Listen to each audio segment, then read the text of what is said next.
I would like to call the regular council meeting of May 9th to order.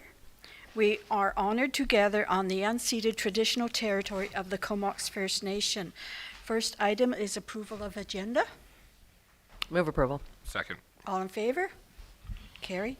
Next is the minutes. Move adoption. Second. All in favor? Carried. Next, we have receipt of minutes. Move receipt. Second. All in favor? Carried. Delegation. That council received the delegation from Manulife Investment Management regarding a harvesting update. And would you please introduce yourself when you come forward? Thank you very much. Certainly. Move Just- receipt. Do I need a mic or can you hear me? Just a sec, please. Second. All in favor? Carried. We have to make it Now we're ready. official. Sorry. Not familiar with all the procedures. Do I need this on or can you hear me just fine? Okay. Hi everyone. My name's Matthew Merritt and this is Dan Oxon. I'm the area manager for Manulife Investment Management on Vancouver Island. And Dan's one of our foresters and I'm here as Leslie mentioned to chat a little bit about our harvesting plans, plus a couple other items that we're sharing, kind of what we do, who we are, and where we're heading in the future. First of all, I'd like to thank you for the invite. Connected with Leslie earlier or late last year, and she asked that we come and have a chat with you guys. I think the last time we were up here was 2016, 2017. So it's been in several years since we came for a visit, and that would have been Ian Delisle coming to chat with you guys, and he's my predecessor. So I did bring a bit of a presentation. So there we are. So like I said, I'm going to talk a little bit about who we are, what we do, and some of our values. And that includes some of the initiatives we've had over the past couple of years, as well as some of our harvesting plans. I'll start off by a little bit of a background. A lot of you probably know us as Hancock Forest Management. But now we've rebranded to Manulife Investment Management. In fall 2021, we rebranded. We were always part of the Manulife family. However, we want to take advantage of some of our global name recognition, and the decision was made to rebrand as Manulife Investment Management. Essentially, nothing's changed with the structure of the company.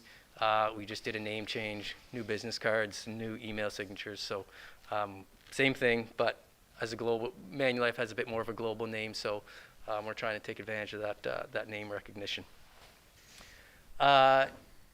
Just to get into it, I wanted to talk a little bit about who we are globally, and I'll talk a little bit more locally who we are. Manulife is a Canadian-based financial services company with a strong global presence in managing sustainable use of natural resources, principally forestry and agriculture. Within Manulife, I work in an organization called Manulife Investment Management, Timber and Agriculture, and specifically in the Forest Management Division, an area of the company that specializes in forest resource management. We currently manage roughly 2.4 million hectares of timbered forest land in Canada, the US, Australia, New Zealand, and Chile. To give perspective, all of Vancouver Island is about 3.1 million hectares. So we're a little bit below, but we're close to that number in the forests that we manage globally. Of the 2.4 million hectares of forest land that we manage, 100% of it is third-party certified through the Sustainable Forest Initiative, or SFI. Forest certification is a mechanism to monitor forest management practices where they are judged against a series of agreed-upon standards and principles. SFI certification covers more than just forest management practices. It also measures the social and economic well-being of workers, local communities, and the environment. So what that means is we have third-party independent auditors visit our work sites to assess on-the-ground results against our stewardship principles. In our business model, referred to as the Timber Investment Management Organization, or TIMO, Manulife Investment Manager. Manulife is the manager. Our owners are various long-term investors, such as retirement funds, who want the steady, stable, and sustainable characteristics gained by holding forest lands for the long term. Common examples are teachers, nurses, civil servants, and other public or private pension funds. Each owner holds the title to the forest land that we manage on their behalf. So we're a little bit different than some of the forest management companies around, is that Manulife doesn't own the properties we manage on behalf of a client. Manulife's approach is to set the terms under which it will sustainably manage forest land, and then investors choose us because they agree with our stewardship principles and values. Manulife is particularly attractive to socially responsible investors because of its commitment to generational sustainability and independent third-party confirmation of our stewardship principles. If we want to turn the lens a little bit more locally, here on Vancouver Island, Manulife manages about 22,000 hectares of forest land. Those 22,000 hectares are divided into 2 managed forests, one here in the Comox Valley, and the other is near the town of Lake Cowichan. To manage those roughly 22,000 hectares, we have a local full-time staff of 3, in addition to a full complement of consultants, contractors, vendors, and other support services that come with managing a working forest. We have managed the property on Vancouver Island since 2003, so about 20 years, and we plan to continue managing for another 20 years. I'd like to talk a little bit about our values with regards to sustainability and stewardship. With the introduction as context, I'd like to talk about Manulife's approach to sustainability, which is central to all of our decisions. Manulife's mission is in managing timber and agriculture assets for our owners is to create value through sustainable management. Our foundational principle is good stewardship is good business.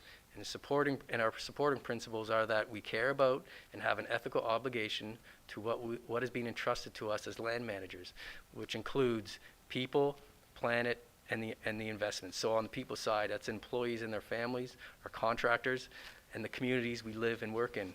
So on the planet side, it's the environment, the air, soil, water, and plants and animals, and the forests. And on the investment side, it's the land we manage for our beneficiaries. We pay close attention to the environmental, social, and governance factors that can have material implications on our business. Across our global operations, we have protected nearly 200,000 hectares of sensitive lands. And to put that into perspective, the whole of Strathcona Provincial Park encompasses about 250,000 hectares. And at 200,000, we're close to that size. So it's something we wear kind of like a badge of honor, and it's something that's been important in our sustainability program. In addition, Manulife also uses best management practices to protect approximately 32,000 kilometers of waterways on our managed properties. Which brings us to our next slide and continue on the theme of our values and stewardship, and of good stewardship is good business. How we operate on the ground is with high stewardship standards. As you might expect, the high standards to which we hold ourselves means there are circumstances where our forest practices go above and beyond the provincial regulations. For example, the BC's Managed Forest Program is designed with legislation that protects forest values for forest owners who manage as little as 20 hectares or over 200,000 hectares. We are considered a large landowner at over 20,000 hectares, and we recognize our impacts on the landscape are more profound than, say, a family owner who manage a small parcel attached to their family home. With this understanding, we are directed by Manulife to not manage to the lowest common denominator and continue to manage to the high standards of stewardship and sustainability. An example would be around our riparian buffers. We leave much larger no-harvest areas around streams and creeks than what is required under the provincial program.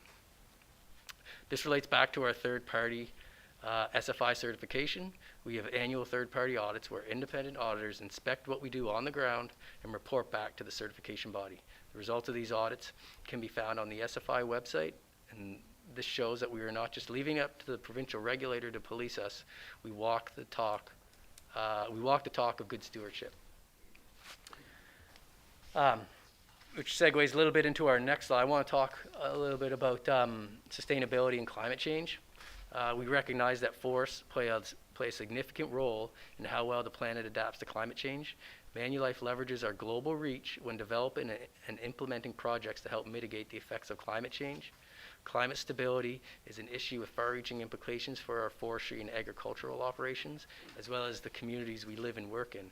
We believe we have a moral responsibility to mitigate it, a business imperative to adapt to it, and unique opportunities to address it.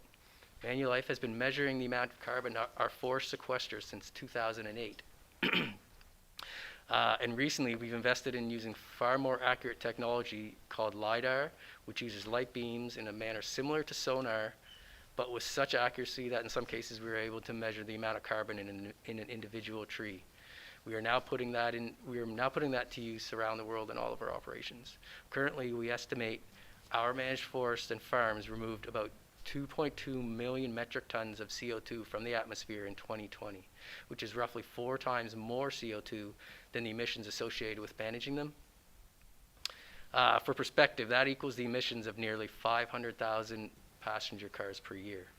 So it's a big number, and it's something we're trying to get better at measuring, and LiDAR has been a tool that's helped us on that. We recognize the value of our forest in the fight against climate change through our carbon projects across North America. Two examples are one in Maine and one in Michigan. And that picture on the right is the Maine property.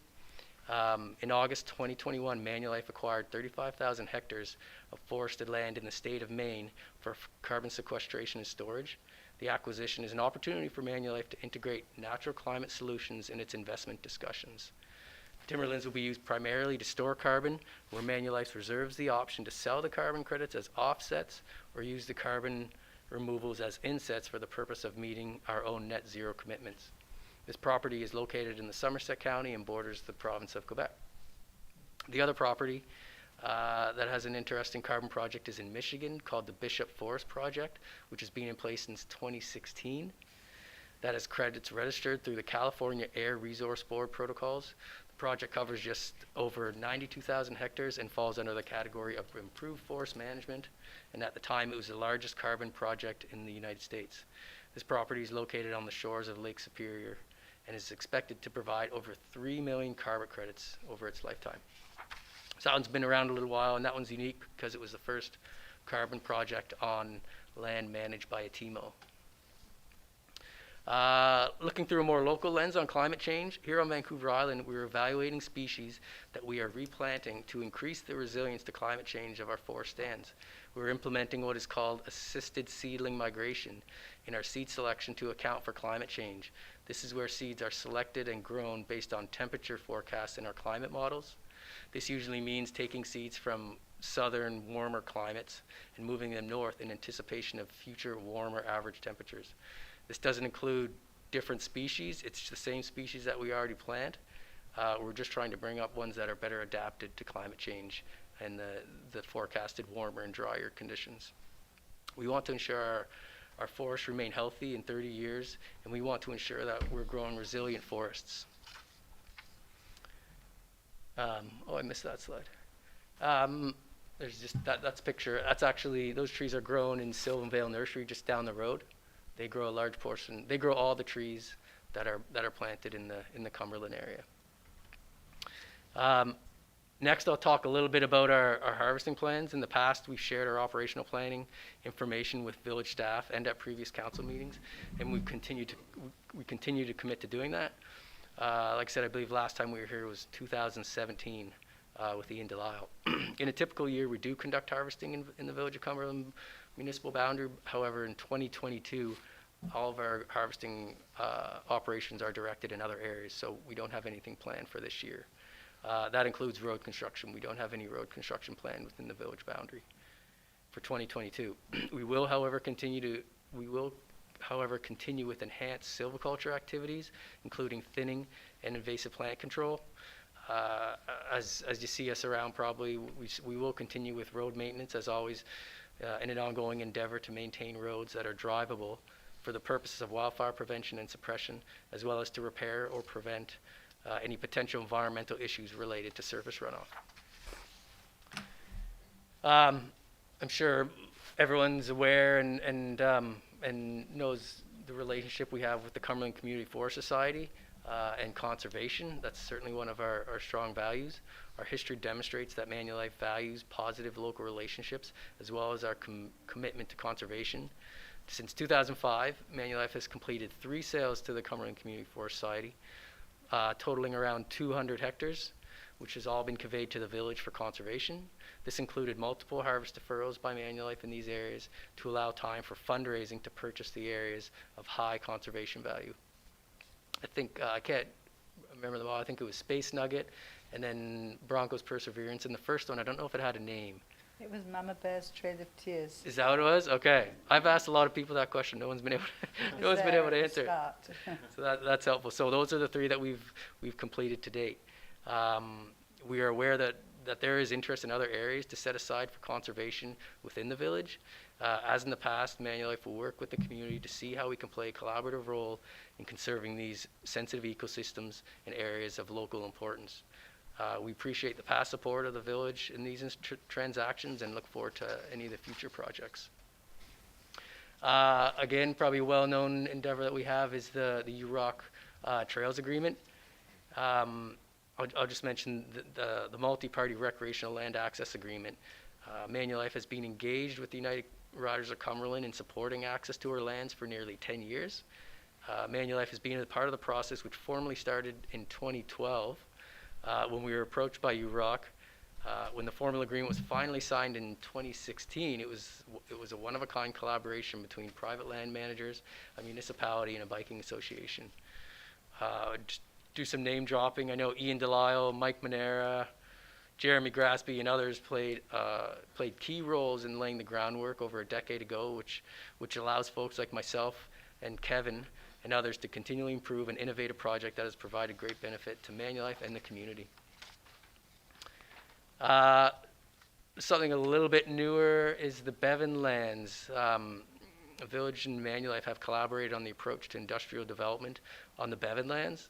Bevan Road industrial lands represent the largest area of undeveloped industrial zone land in the Comox Valley. Manulife has worked collaboratively with the village for a shared vision of what that sustainable development will look like. We have partnered with the Village of Cumberland to collect public input on how we see those lands being developed for future higher and better use. We've taken the feedback and charted a collective vision for sustainable development. The current developer is now taking steps to utilize methane gas from the landfill to generate energy for their industrial facility. I think everyone's familiar with the Asiano developments and Tree Island Yogurt. So if you've been out there recently, it looks way different than it did not too long ago. It's paved and street lights, and yeah, it looks, every time I'm there, it looks different. So we've the village's economic development officer, Kaylin Chambers, has had multiple collaborations with us in the process of developing that vision, which represents positive impact on Cumberland's economy, and we appreciate that working relationship. Finally, we can talk a little bit about wildfire. As you expect, wildfire is one of the greatest risks to a forest landowner.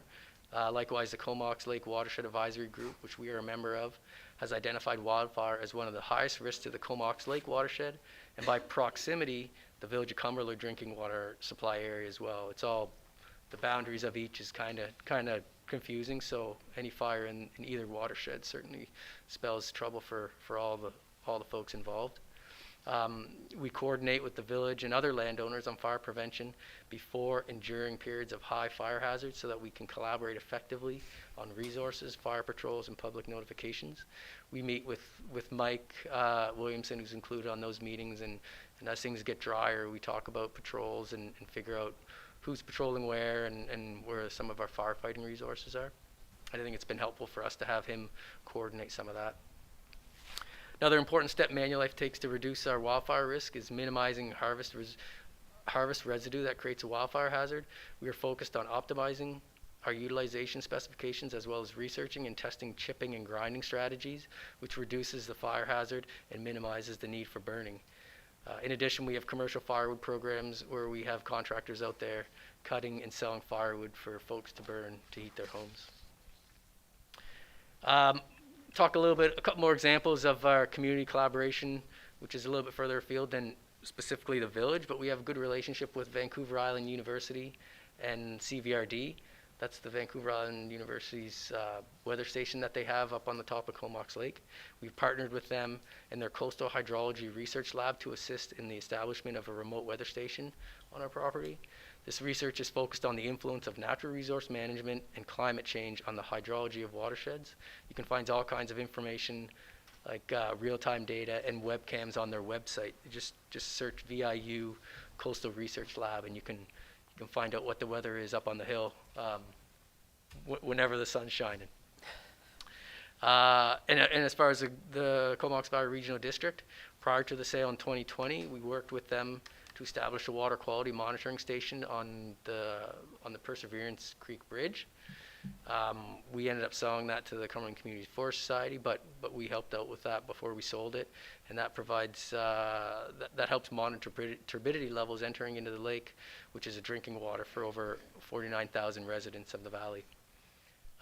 We've also facilitated access to the CVRD to patrol and maintain their newly acquired Cole Beach property, which helps protect the village and surrounding areas from wildfire during the hot, dry summer season. And that was pretty much it for what I wanted to talk about. I think we've touched on a lot, and what we do, and our values, as well as some examples of the positive relationships we have with the village. One that is based on trust and commitment to good stewardship and sustainability. I appreciate the opportunity to chat with you here tonight, and I'm available for any questions if there are any. Oh, I'm sure there will be. And I have the first one. Are you working in any way with the Comox First Nation? We haven't reached out to them. We reached out with them on some other stuff down closer to Union Bay, but specifically in this area, we haven't connected with them on these properties. Okay. But we work with them down along the Trent. Okay, thank you. Councillor Spruill.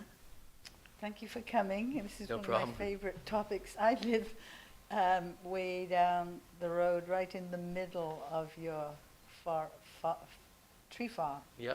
opposite Japanese Town, which Okay. over the years of talking with your various representatives, Ian Delisle and I used, not Ian Delisle, oh my gosh, from the North Island. I'm trying to think. It was Ian. I don't know who it was Oh, before sorry, him. I've got it wrong. But anyway, we are surrounded entirely by your forest, which is very lovely. But I'd always hoped to see selection harvesting. I even did eco-forestry courses too. I was hoping that we would be able to buy some of the land. I totally support Forest Society, but it would be nice to see some kind of model examples, Mhm. maybe with using, or if there's logging, lighter vehicles and stuff. Anyway, I just wondered whether your organization is going to move towards more selection. We don't, I mean, there's different types of selection logging. I think in our system, we try to mimic natural disturbances, so a disturbance that you'd see naturally, so it's a fire or a wind throw, and generally they're catastrophic, and when a fire rolls through, everything gets destroyed, or wind throws similar. Through our certification, there are requirements for leave trees, and we have options to leave single trees or try to group them. So when we're leaving, generally we've had more success with grouped retention, because if you leave single trees, we've had issues with blowdown, but if you have a group, it seems to be a bit wind firm. So we certainly look at different options on how to implement our plans on the ground, but we try to essentially mimic natural disturbance, but also make sure anything we leave that it stays standing, because it's no good to anybody if it ends up blowing down. Okay, you're fine? Oh, yes, yeah. I don't know what to say. Good question. You're going to be here for quite a while, and it's great. Originally, when Hancock arrived in a helicopter on the Coal Hills one particular day in the fall, and started, deciding whether to buy the land. But,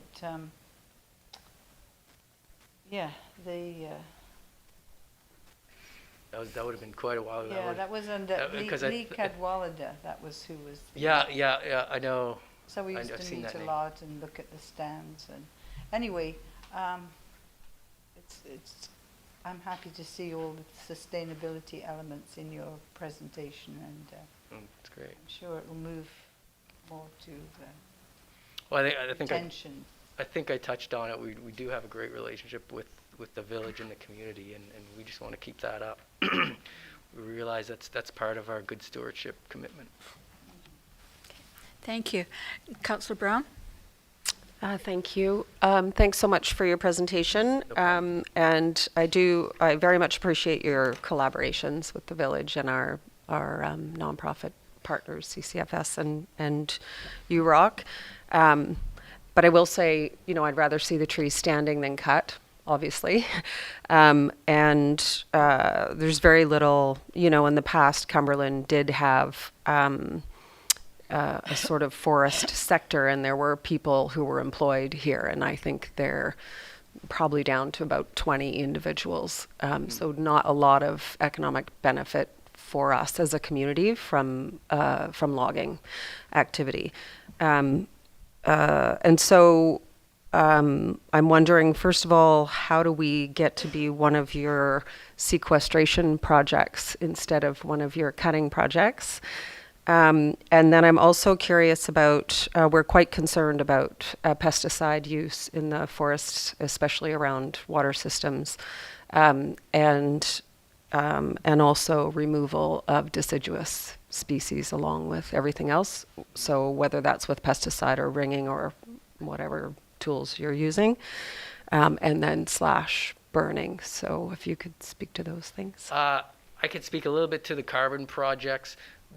Those are generally directed by the landowner. They come to us and they want to select a certain portion of land for a carbon project. We do look into that and see if we can do it on a smaller scale, but generally properties are selected for it, and the owners of this property have chosen to this stage at this point not to do the carbon. But it doesn't mean that may change in the future. I think there's certainly a market developing for that. As far as the herbicides, Dan looks after our silviculture program, so I'll delegate that question to him. Okay, so maybe before you answer that Sure. question, maybe you can just speak a little bit more to your ownership structure. Sure. So who is the owner of the lands here in Cumberland now, if you guys are a management company We only? generally don't disclose who the specific owners are, but generally the owners are pension funds or insurance companies. So we generally don't disclose who the specific owner is. Okay, thanks. Okay, herbicide. So we do not do a ton of herbicide application here, and all the herbicide application we do is selective. So where we're targeting individual plants on the landscape, we don't broadcast anything. We don't do anything by helicopter. That's we haven't in years. We are targeting more and more invasive species lately with herbicide and leaving any deciduous we do want to get rid of. We are treating a lot of that manually now. Chainsaws, girdling. So yeah, and I'm sure some of the invasives you have to treat with herbicide. Like there's just no way. There's no other way, yeah. Get rid of it without herbicide. And within the watershed, if we do follow all provincial rules and regulations when it comes to pesticide application. I'm a certified applicator myself, and I oversee all the programs.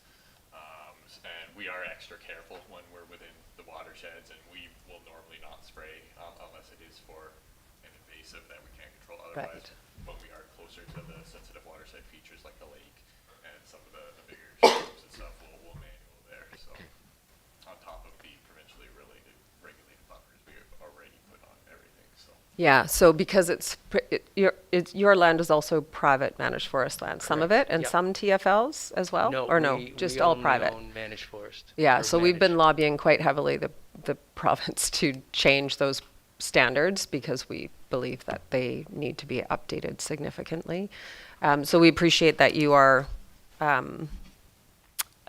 doing better than the standards in some cases, like leaving more areas around the water systems and stuff like that. That's very appreciated. What about the slash piles? Yeah, Sure. that's your Yeah. your file. So we haven't burned in the valley in years here. Mainly it's because we haven't done a ton of harvesting around, but we are getting, Matt spoke in the presentation, more and more efficient with our utilization. The cut cards are becoming take down to a smaller top and use more of the wood, right? So less is ending up in the pile to begin with.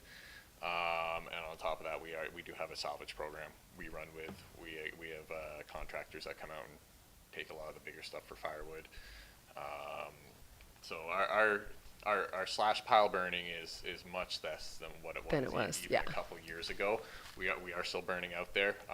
We do legally have to conduct fire hazard abatement activities, and in some of the areas, there's just no way you can grind it or chip it operationally just because of the way the landscape is. On the side of a mountain, you can't get a grinder or Yeah. chipper up there. So, yeah. So, and of course, the burning itself is very highly regulated now as well under the new obscure rules that came out recently. So we are heavily regulated on which days we can burn and how much we can burn. I'm not sure if maybe the whole valley falls within moderate and high sensitivity now. So Yeah. we are very limited on our burning days. And Okay. Last time we did burn in the valley, I think we only burned 2 or 3 days when the venting was good and we had that window. Otherwise, we just couldn't do it. We weren't allowed. So Okay. Great. Thank you. I'll add, we hire meteorologists to give us venting forecasts. We don't just use the provincial because it's based on a broad area. So we hire our own meteorologists to give us daily forecasts on what the anticipated In the venting will season, be. So okay. gives us flexibility because they're trying to forecast over a big area, and our folks can look at a specific valley and say, here's what we're expecting. Here's how we're expecting the smoke to dissipate. So based on our metrics, you fall within obscure. So we're really trying to manage on a fine level and reduce the amount we burn. But when we do burn, we want to make sure that we're not having smoke fall back down into the valley, into the places we live. Thank you. Councillor Sullivan? Thank you. Thanks for your presentation, gentlemen. I think I'm kind of like hearing you guys talk about obscure rules that you don't enjoy. Probably means a good thing for our community. It's just what I'm getting from that. I didn't hear at the end, you talked about Coal Beach. I didn't mention, so you're keeping security for Coal Beach? Or? Well, that piece of property was purchased, and there's no access to it other than through our property. So we've just facilitated their access through some access agreements that they can access the property essentially without having to go on the water. Yeah, sorry, I just didn't hear that Sorry. properly. That's good. Probably speeding through the end. Yeah, right. I really enjoyed the presentation. That was a lot of new information for me. I was here when Ian was here in 2016. Maybe for the next council, they could see you next year. 2016 was quite a while ago. Yep. But I'm happy to see you guys. Really, the land access, thanks again. I mean, we've been enjoying that for a really long time, and we do have a really good collaborative relationship with you guys. It's nice to hear about the sequestration initiatives. I had the same question as Councillor Brown. She asked that one, but you answered that really, really well. Yeah, mostly you actually answered, or my questions were answered, and mostly you mentioned at the beginning of the presentation about the stewardship practices and why that your company is being chosen. And my question was, what sets you guys apart from the industry? And you mentioned the larger buffers and all the third-party stuff. Is there any more examples of what sets you guys apart from Well, I just think companies? our stewardship principles are seen in high regard in the industry. They're not all the TMOs are like us. We have a small footprint on the forestry side in Canada, but in the U.S. we're quite a bit larger, and our reputation is that our sustainability and our stewardship practices are to a higher standard than some of the others. So that with all the ESG investing now, that has really been a boon for us, and we're seeing more and more people come to us wanting to invest in forest land. Nice. Yeah, all I would ask is that with the new council next year, that you guys would show up for them in the first year and do this all over again. Sure. Whether it's Yeah, me we don't. or us or whoever. It wasn't intentional that we took Yeah, this absolutely. long. And So that's not what I'm saying either. It just yeah, no, absolutely. It'd be nice to just see you guys more consistently. yeah, no, Awesome. absolutely. Yeah, thanks There very much, seems more projects coming down, and working with the village and the CVRD and all the people in the community here. So yeah, we have no problem coming in and give another update next year. Thanks, guys. Thank you very much. A very good presentation. I just have a few things I would like to say. I would highly recommend that you contact the First Nations and begin a dialogue with them. It would be beneficial to both sides. The other thing is value-added products. Is there anything else that is of value other than firewood for your? We've really optimized our utilization. We go down to 3-inch tops, as long as there's no breakage, but we've really gone down to what we use. So that recently, and that's because A, we don't want to have to deal with it, and B, we're getting better at what we do. So there's really not much other than firewood that's useful for. No one's approached us looking for any of it. So I think there's limited opportunity on the residual value added in our harvest units. Okay. Well, thank you very much. And I really appreciate what you've done for Bevan Road. It is absolutely amazing. We wanted to diversify our economy, and it's going to be amazing when it's completed. So thank you very much for having a vision. You're very welcome. We're happy to see that it's starting to see some progress on it. Yes, it certainly is. Thank you very much. Thank you, everyone. Thanks. Thanks. Thanks, guys. We have no unfinished business and reports. That council received the frontage exemption 2539 Kentmere Avenue report. Move receipt. Second. All in favor? Carried. All right, good evening, Mayor and Council. So the village has received an application for a lot line adjustment at 2539 Kentmere Avenue. The property owner is currently has an active subdivision application for a lot line adjustment. And I just wanted to mention that the property owner owns 2539 Kentmere and the neighboring property 2535. Sorry, they have an application for a lot line adjustment. However, Lot B does not meet the minimum frontage of 10% of the perimeter of the lot that fronts on a highway as required by Section 512 of the Local Government Act. The approving officer has been delegated by council the authority to reduce Section 512 under certain conditions. These conditions do not apply to this subdivision, therefore approval of the reduced lot frontage requires a council resolution. Staff recommend approval. Okay. Start with Councillor Sullivan. Staff recommend, oh yeah, sorry, I was reading the wrong report. Do you yeah, have any No, I questions? have no questions. Councillor I Brown? saw that one. Yeah, highway? Which road is the highway? Kentmere Avenue. Kentmere's a is highway. It's an Awesome. all-encompassing term. Yes. Yes. I understand that's interesting, an interesting term. So it's just the difference is not substantial. No, it's a considerably small lot line adjustment. But because it's a highway, we have to do it officially. So, okay. Thank you. Councillor Sproul? Yeah, I'm just, so the lot line adjustment is all on their property. It's not like they're, Yeah, they own neighboring properties and they're adjusting the lot line between the two. so it's all their property, but they're just slightly dividing it different sizes. Correct, yes. Fair enough. Okay, is that all the questions? Okay. Councillor Sullivan, Oh. or Councillor Brown? Sure. That council exempt Lot B of the proposed lot line adjustment of 2539 Kentmere Avenue from 10% minimum frontage requirement pursuant to local government action section 512 on the property described as Lot 18, District Lot 24, Nelson District Plan EPP 799792539 Kentmere Avenue. Seconder? Second. All in favor? Carried. Next, that council receive the Heritage Alteration Permit Amendment and Development Variance Permit Application 2732 Dunsmuir Avenue report. Move receipt. Second. All in favor? Carried. Good evening, Mayor and Council.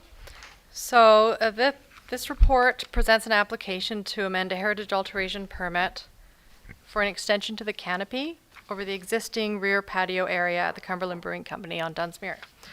As well, an application for a development variance permit to vary a number of things. Lot coverage, 1.2% increase to lot coverage, to vary the provision of cash in lieu for off-street parking for one parking stall from the amount of $10,000 to $3,800, to vary the required number of parking stalls from 20 stalls to 6 stalls, to vary the designation of special parking stalls and loading space, and to vary the definition of Class 2 bicycle parking spaces to accommodate the bicycles on site. So, a little bit of background. Cumberland Brewing Company operates restaurant microbrewery from 2 adjoining buildings on Dunsmuir. In 2017, council issued a heritage alteration permit for construction of the canopy at the rear of the building to shelter the patio area, and now they wish to expand that canopy, and they'll require a building permit to do so. And previously in 2015, there was an earlier HAP issued for creation of the patio area, the enclosed patio area, and the portico that shelters that rear entrance. Just over a year ago, in February of 2021, a liquor license change was approved. There was a temporary patio for COVID, which has now been removed, but this also resulted in a permanent occupancy increase for the patio expansion, which will be underneath this new extended cover that's being proposed. So there's the amendment to the heritage alteration permit, and there is also variances for a number of things, including parking. And the application, a building permit will be required, as I mentioned, for the enlarged structure, and this requires examination of parking requirements. It's the building permit requirement for an extension to the building that requires this parking be examined, and parking had not been examined or calculated for the property for this business previously, wasn't required in the previous 2 applications. So a little bit more information about the heritage alteration permit amendment. So this is considered an amendment because there's minor changes. It's the extension of the existing patio cover, and as well, the shipping container that's used for storage for the business has been moved further back to accommodate the larger patio area, and it's outside of the fenced area. It's currently a gray color, and the owner is proposing to paint it to match the upper story of the building, the Cloverdale smoked salmon paint. And that's to be consistent with zoning bylaw requirements for shipping containers in this zone. Okay, and a little bit about some of the variance permit requests. I'm not going to go over all of them. The report talks more about lot coverage, and I'll focus on the parking requirement. So when the patio was enlarged in 2021, it resulted in 2 off-street parking spaces being lost from the property. So to compensate for this loss, the applicant is proposing to provide 1 off-street parking space, which can fit into the adjacent property, where there are already 4 spaces that are provided for the building. The parking requirement for both properties has been calculated together because there's joint use of the property. So there were parking was required for the adjacent property previously, and 4 spaces were provided. So the proposal is to add 1 space, which is permitted to have spaces on adjacent properties to be shared. And the applicant is proposing they would pay cash in lieu for the other of the 2 spaces that were lost during the patio expansion. And they've requested, and the recommendation is for this 1 space, the cash in lieu amount to be reduced to $3,800, which is the amount that it was at the time of their liquor license application for the patio expansion. Since then, it's been increased to $10,000.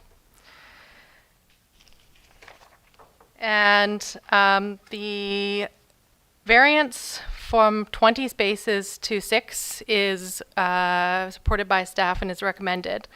Just a few comments on this. Council hasn't seen a lot of parking variances, and staff is noticing in this example and in speaking with other business owners on Dunsmuir who are exploring further development of their property that this cash in lieu increase could be problematic for some existing businesses in existing buildings, and that the focus at the time of increasing the amount to $10,000 may have been primarily for residential use and mostly associated with new buildings. And we're noticing that there are some other situations and areas like this one coming up. And and that explains one of the recommendations, which is that council directs staff to draft a policy for consideration of development variance permit applications for parking associated with existing businesses or heritage buildings in the VCMU1 zone. So amending the bylaw, amending the parking requirements, so I'm kind of going beyond the application here, but what we're seeking council direction for staff to draft a policy to guide consideration of parking variances in the future similar to this one. Potentially that could lead to amending the zoning bylaw parking requirements in the future, but our suggestion is that this would be an interim step that we could put in place more quickly and would allow council the flexibility to, everyone the flexibility to sort of think about this situation a little bit more before moving to a permanent change to the zoning bylaw. So, the recommendations are that this application is referred to the Heritage Committee and the Advisory Planning Commission, as well as the recommendation for to draft a policy for consideration of development variance permit applications for parking associated with existing businesses and or heritage buildings in the VCMU1 zone. Okay. Any questions from council members? Yes, Councillor Brown? So you did mention in the report that we could approve it tonight without the referral. So a couple of questions. How long has the application been active? And how long would it take to do the referrals? Yeah, we received the application, I believe, in November of 2021. Okay. And yeah, the referrals, yeah. I'm not sure, I haven't looked at the calendar if they would be, I think they would probably go into June. I'm not sure if they could both be in May. Okay, so I'm going to leave that for a sec, 'cause I'm not sure how I feel about that. I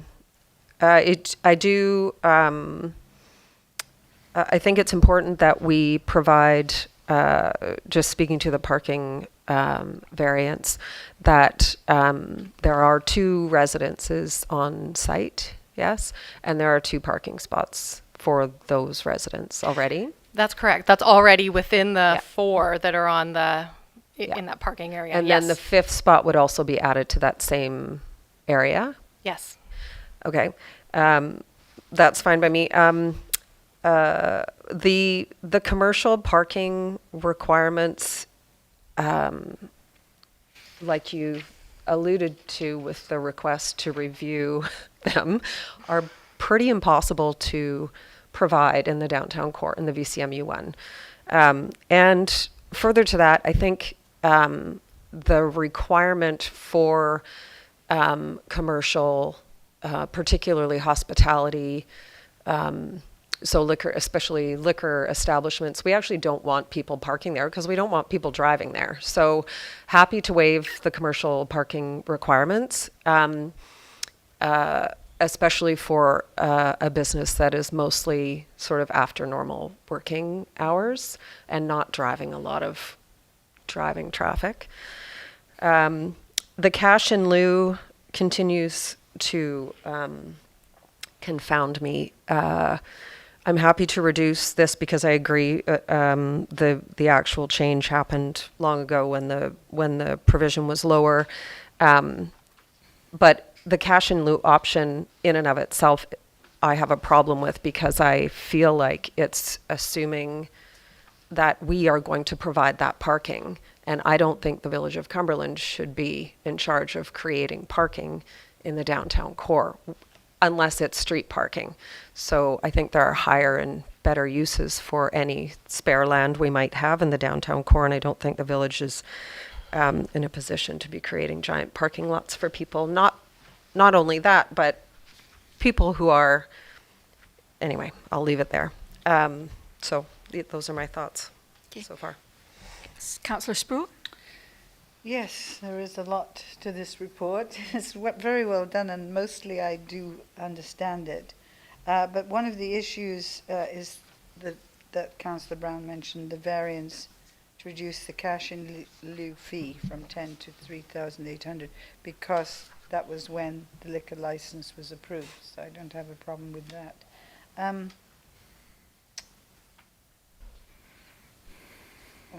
don't know if I'm... Let's see.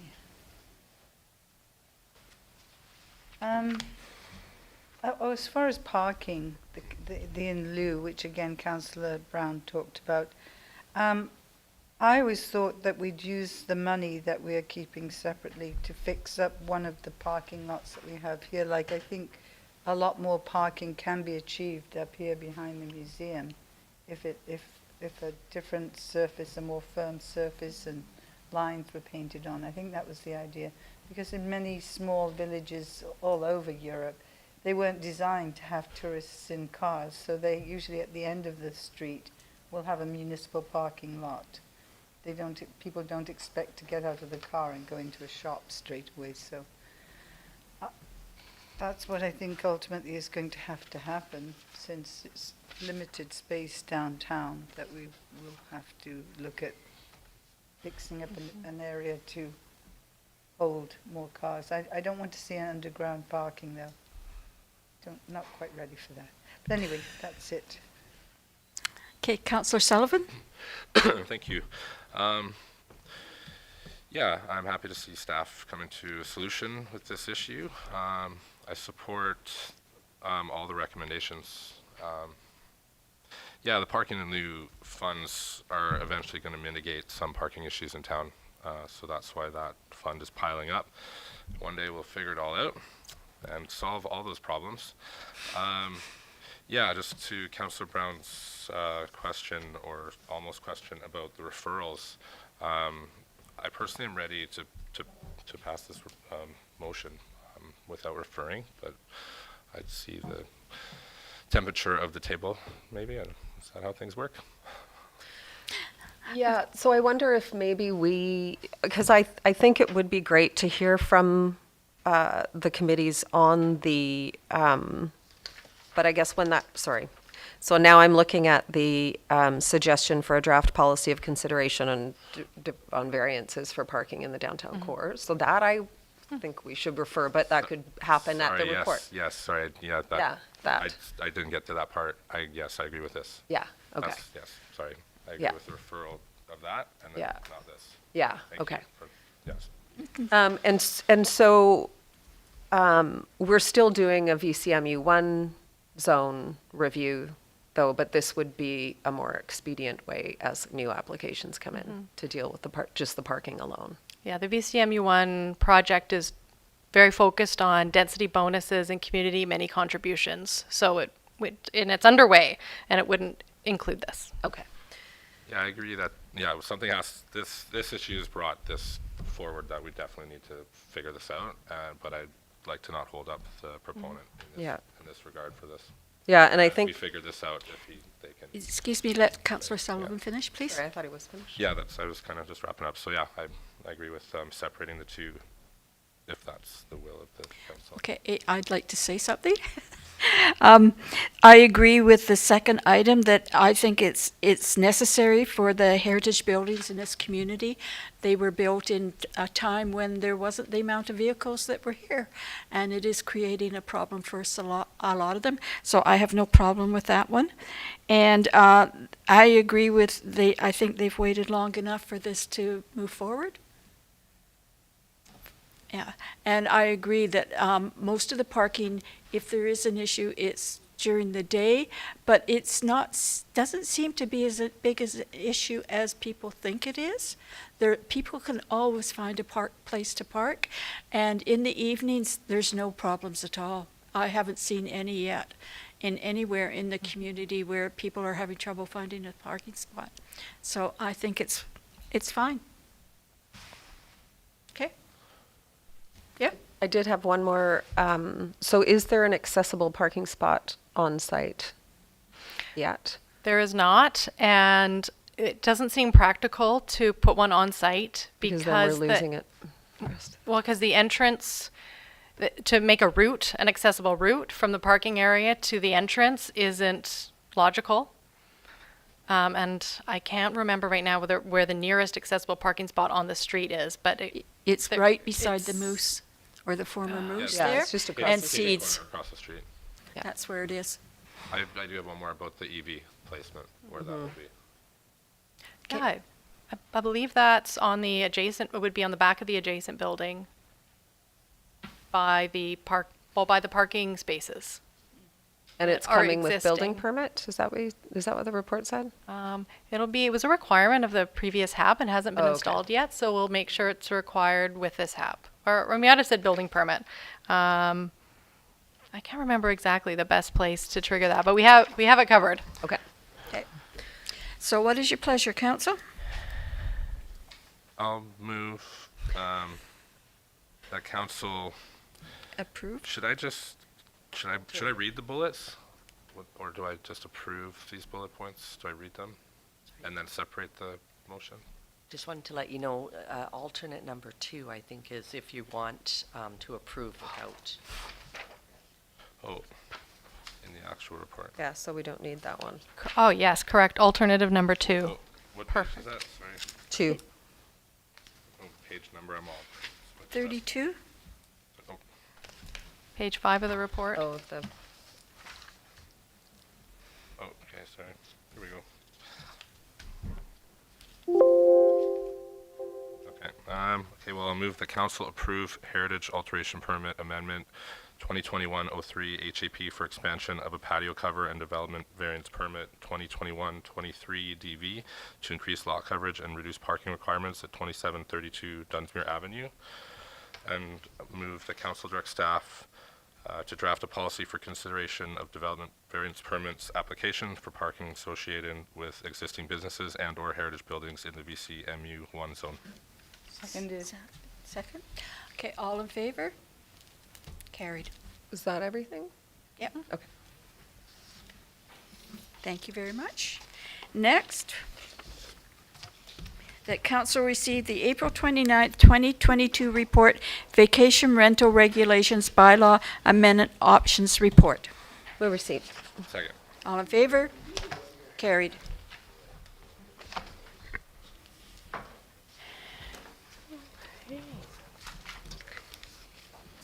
Good evening, Mayor and Council. Can you hear me? Is this thing on? Yeah.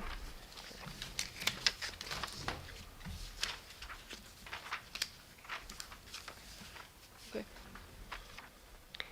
So this is a complex report and recommendation, and it's a bit of a puzzle. All the different pieces actually tied together.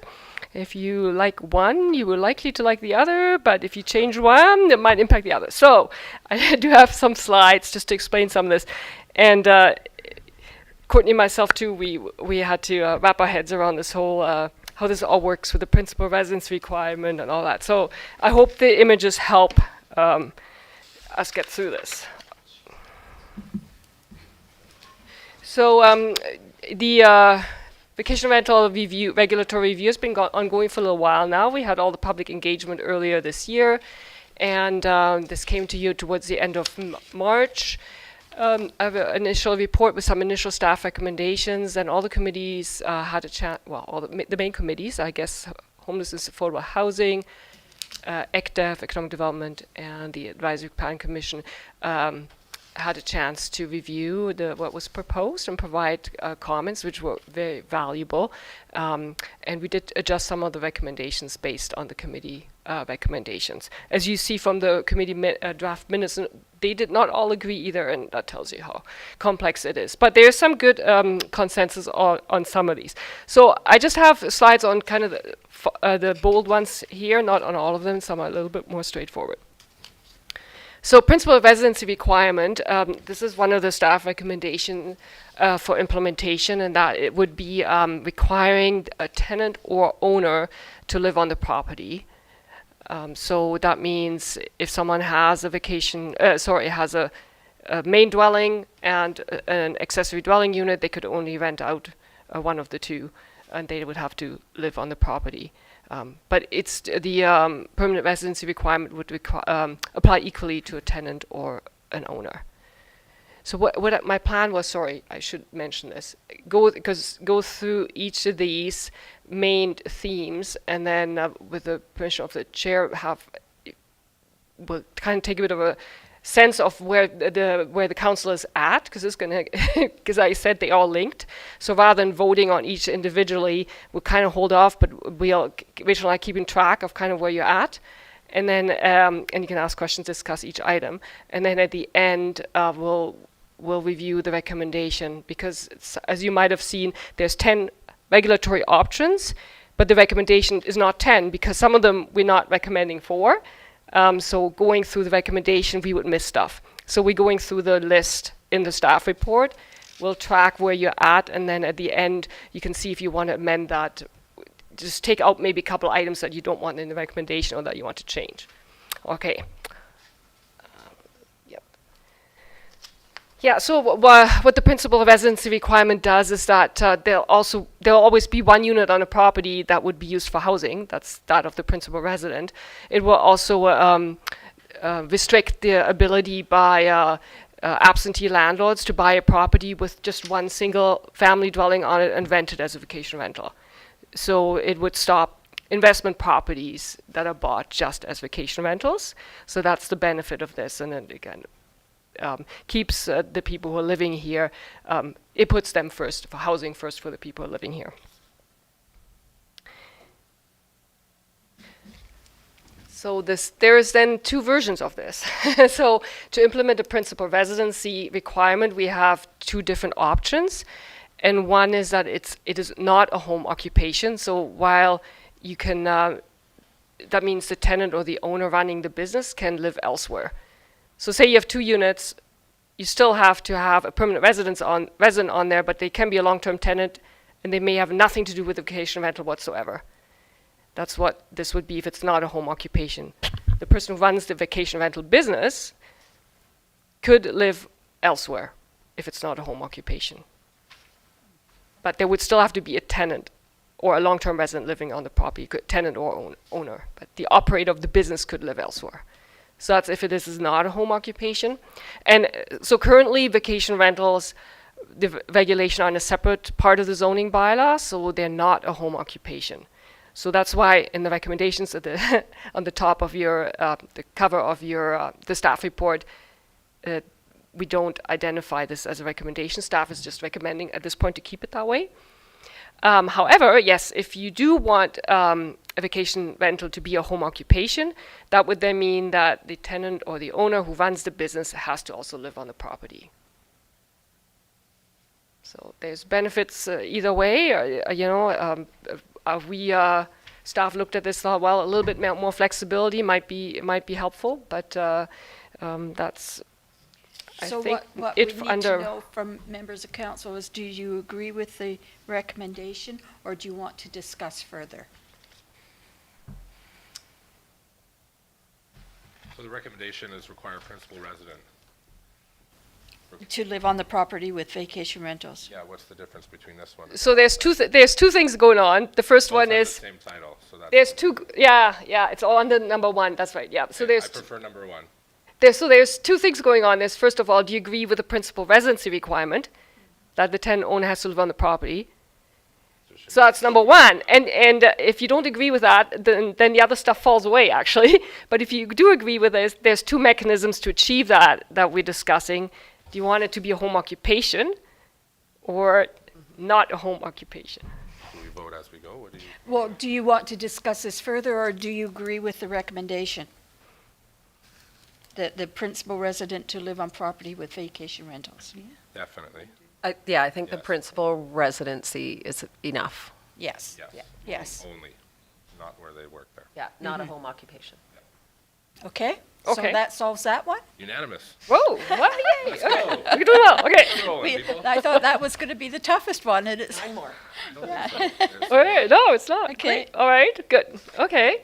So then we have this one: number of bedrooms and guests, and so the this was discussed. Well, was both in the online survey, was also discussed with the committees, and there was actually they were divided on this. The APC and ECDEV did not support a limit on the number of bedrooms or the number of guests. The Homelessness and Affordable Housing Committee did want to see a limit. So staff is recommending a limit of 3 bedrooms and 6 guests. And the reason we are is because a more intensive use, it seems to us, at one point it doesn't fit into a neighborhood anymore, a residential neighborhood. So if you have a more intensive use, you have 4 bedrooms, 5 bedrooms, you know, if you have a main dwelling, an accessory dwelling unit, and potentially a suite on your property, and all bedrooms are rented, you could have potentially be renting 9 bedrooms. So at that point, it becomes more of a boutique hotel, in our opinion. Or a guest house, and it seems more intense commercial use than you would want in a residential neighborhood. It might still be appropriate depending where they're located, and then the option for the homeowner, the vacation rental operator, is to apply to rezone for a tourism commercial use. So that's our recommendation, to put a limit on the bedrooms and number of guests for vacation rentals. so how do you feel about the recommendation? It's on page 52. I can go first. Or Gwen, are you ready? Yeah, it was just that I thought that it came earlier that if you're three dwellings of different suite, main dwelling, and ADU, I thought they could only count one as a holiday. Haha, yeah. How, We is haven't that got later there. So on maybe in we the should report? discuss it at the same time. Yeah, thank you. It's actually on the same slide. You're Oh, right, I okay. discuss it on the same section. Yes. Good point. So, because yes, that does maybe influence how you think about this. So that's one. You can just restrict the number of maximum number of bedrooms or guests, but it doesn't matter how they distribute it across the dwelling units on the property, right? So, but you can put in a further restriction, and that would be to limit the vacation rental operation to one of the dwelling units on the property. So what that would do, drew a little house over the bedrooms. what that would do means that if you have an accessory dwelling unit, that's your vacation rental, it only has 2 bedrooms, but you designate that as your vacation rental, then you only get to rent out 2 bedrooms. What it means that if you have 3 units on the property, not everyone does, a lot of people only have 2 actually, but it would mean there's more rental, potentially more protection for just family, like residential use. So yeah, that is a further limit. Yeah, but yeah, to be aware, right? So it depends what the unit is that they're renting, and they can choose that. So they can declare the main house as being the vacation rental. That might have 3 bedrooms, and then or you know, if someone has a family and they want to rent the accessory dwelling unit, which has only 2, they can declare that as their vacation rental on the property. Yeah, so you might end up with any sort of combination of bedrooms there. Yeah, depending, right, how many you have in the dwelling unit that you declared. These graphics are totally I had some fun. very Sorry. entertaining. Yeah. Maybe we should tackle how many units can be first. So potentially, if you don't limit it to one dwelling unit, what that means, say someone does have the main house, they live in the main house, they have a suite, and then they have an accessory dwelling unit, they could rent 1 bedroom in the suite, and they could also rent 2 in the accessory dwelling unit. So when we flipped through this and thought about it, thought, well, if they do have that, that would mean if you restrict it to one unit, that means you're preserving one more unit for long-term rental because you can't have it in both. Okay, so you want to wait, or do you want to deal with it now? Well, should we talk about it, I guess? Or I am happy with restricting it to one dwelling per, Me too. I'd prefer the restriction on the Yeah. bedroom and guests However we rather say than the that. one dwelling. on the property. I feel like the 3 bedrooms and 6 guests would encompass both if there was what Councillor Sproul said, if there was 3 separate units. I wouldn't want to, I'd rather limit the guests The and total number bedrooms of guests. than the units, because if you just have a small ADU and 1 bedroom, like, there's more So it options, would but- be, so we could, I don't know, You could actually, I mean, you could do both. yeah. So you could say, we just want to limit the number of bedrooms and guests on a property, not worried about how they divide it up between the units that might Yeah, be there, or you because can if have we- both. If Yeah. we limit the bedrooms, Or just, then they could have 2 vacation rentals, combining that number of bedrooms. yeah, right? So the ADU could have 1, and the suite has 2 bedrooms, and they rent both of those as vacation rentals. yeah. So if we're looking at preserving long-term rentals, then I would be more in favor of limiting the building. I to one also, building. to one building, To one dwelling, sorry. yeah. Okay. I think it creates a lot of traffic in the in the area also, by having 2 vacation rentals On one property. on one property, I absolutely. agree, but I also feel like that does not, that's not the norm, I would feel. That's all. You're That- absolutely that's right, it just- probably that's isn't. where I'm going with this. I just Yeah. don't think that is a possibility. Maybe 10 houses or 5 have that even capability. I don't know, But we don't know what's going to come in the future. I'm supportive of the limiting the vacation rental to one dwelling unit. I do also feel like with the OCP and stuff coming up that this also gets to change. Yeah. So, yeah, I don't know. I liked what the ACTEV committee was saying without limiting anything, but at the same time, I see a lot of reasons to limit it. And if we're going to start making rules, then start with some limits, I guess. Yeah, I support number 2 though more than the 1 dwelling, but I agree with you guys. I mean, that's the way to make long-term housing more, is just the 1 dwelling. So. Yeah, and I mean, the other thing, so partly the regulation is around ensuring we have long-term rental stock, but also the regulation is around ensuring we have functioning neighborhoods. So, Yeah. and I think that's a big part of this, and we keep focusing on the long-term rentals, but there are a whole bunch of other factors that influence this, and There's still a middle ground too, though, with people needing to stay here and people Absolutely. also yeah. getting money from this too. Yeah, so and so that it's very- also, yeah. like when we do the OCP, we can look at other ways of incentivizing different accommodations, perhaps. I think this is really important one, because we don't want to lose a sense of community. And I think on one property is ample for this time. I'm with you guys. Okay? Okay. So just to clarify, so what staff did here is we actually recommended both, right? In the recommendation, so we recommended a limit on the bedrooms and guests, and also a limit Yeah. to just have one Per dwelling property. unit. Is that just to make sure we got that right, or do you want to not limit the number of bedrooms and guests and just limit it to 1? So in theory, that means then if someone has a 5-bedroom house, they could rent all 5 bedrooms. Yeah. It doesn't happen that often, but I if think you that's only what the limit it to hostel's 1. for. Maintaining neighborhoods, yeah, maybe. Yeah. Yeah, I'm happy with both. We still have to make a decision. So can we come back to this one? It might make I'm it, okay with moving forward with this. okay? I'm with you guys.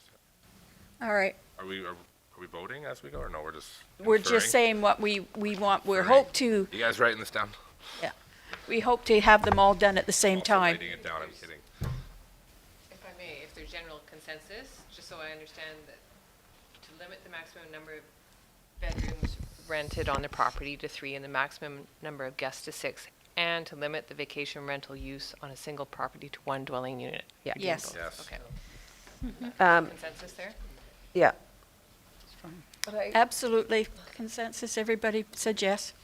Okay, so let's go on to, I just have a question before we go to the next thing, Yeah. if that's okay. So where are we, there is in the report somewhere, I'm sorry, it's too big, I don't know where it is. There's a mention of cash in lieu, that there is currently a cash in lieu option for parking for this. So I think that's not okay. And there's no recommendation around that. So if we're can we, yeah, she's going to Get to talk parking. about it. Now, parking requirements is our next topic. I don't So let see them in the Karen referral, though. give Okay. us an overview, and then we can talk about Okay, sure, yeah. Yeah, so, but yeah, thanks for the reminder, absolutely. that's the first sentence. Absolutely. So right now, owners have an option to pay 3,800 cash in lieu, and it's different from the VCMU one. We never changed the parking cash in lieu amount for the residential areas, so it's still 3,800. So that would be the cash in lieu. So if an owner has to currently, so I've just put up what is currently the case. So if there's that 3-bedroom cutoff, we would never get to the 4-bedroom scenario that I have shown here. So I'd put a little line there. But if there's a 3-bedroom cutoff, then at 3 bedrooms, at 1 space per bedroom, you could require up to, or the village would require up to 1 space per bedroom or cash in lieu. That's right now the owners have a cash in lieu option. Yes. So that's my concern, because someone could feasibly pay cash in lieu for all 3 spots. If we're limiting to 3 bedrooms and we're limiting to 3, however many guests, it's very common for multiple people to each rent a bedroom in the vacation rental together, right? And so that's 3 cars that need to go somewhere. If that should happen on Camp Road, for instance, there's nowhere for those cars to go. So that vacation rental is essentially buying out their neighbors' parking, because where are people going to park that actually live in the neighborhood? So I think we should probably remove the option of cash in lieu for parking for Airbnbs, but I don't know how we do that. Actually, when we started the Airbnb vacation rentals, there was no cash in lieu of. You had to find parking on your property for it. And then we changed it to cash in lieu. And I really do believe it's time to go back. They shouldn't be putting onus on their neighbors and parking. And especially what became highlighted this winter is the amount of snow we had. And some people plowed out their driveways, and some of the vacation rentals didn't, and they came home from work and there was somebody parking in their spot. So it does create problems, the cash in lieu. Can we force them to shovel while they're there? It says that another It's just that, recommendation at the yeah, bottom. it's just that something that has happened Yeah. over time, and sometimes you don't find these things out until you implement them. Yeah, so currently, if an owner, well, someone who wants to start a vacation rental, yes, they could pay cash in lieu if they don't, for parking. If they can't come, if there was no cash in lieu option, they would have to find parking on the property, or they would apply for variance. Yeah. They could apply for variance. Yeah. Okay. Is that something that can be removed during this report? That concept? It's a separate resolution. I mean, we are doing a zoning bylaw update, so it is, or you can instruct us to come back with a bit more of a discussion on it when we also present the amendment bylaws. It's helpful to think it through and see what are the consequences of that potentially. Well, so while I agree with the concept, I don't think that deciding something like this at the table, especially with the missing counselor, is our best tack, but I would like to. This will come back to council again. So we would bring back a draft amendment bylaw, and at that point we can have a little bit more discussion around that, if you want, and you can think about it. But yeah, Okay. yeah. So I just put up the APC scenario. So the APC was one of the committees that recommended a different approach to the parking requirement. They suggested as rather than 1 space per bedroom, they suggested 0.5 per bedroom, and then that's always rounded up to the full number. So that means if you have 1 bedroom, you have to have 1 space, but if you have 2 bedrooms, it's still also only 1 space, according to that recommendation. I just wanted to clarify what that is. So it sounds like there's concern about adequate parking here, but yeah. Yeah. Okay. Okay. So Have you got that, Rachel? Yes. Okay, thank you. So then the next one was the type of dwelling units where vacation rentals are permitted. So the recommendation in the staff report is all types, and that I think is good for renters and for tourists, because you have then a variety of rentals, long-term rentals, but you also have a variety of tourist accommodation options then for the potentially, right, a smaller accessory dwelling unit or a secondary suite or main dwelling.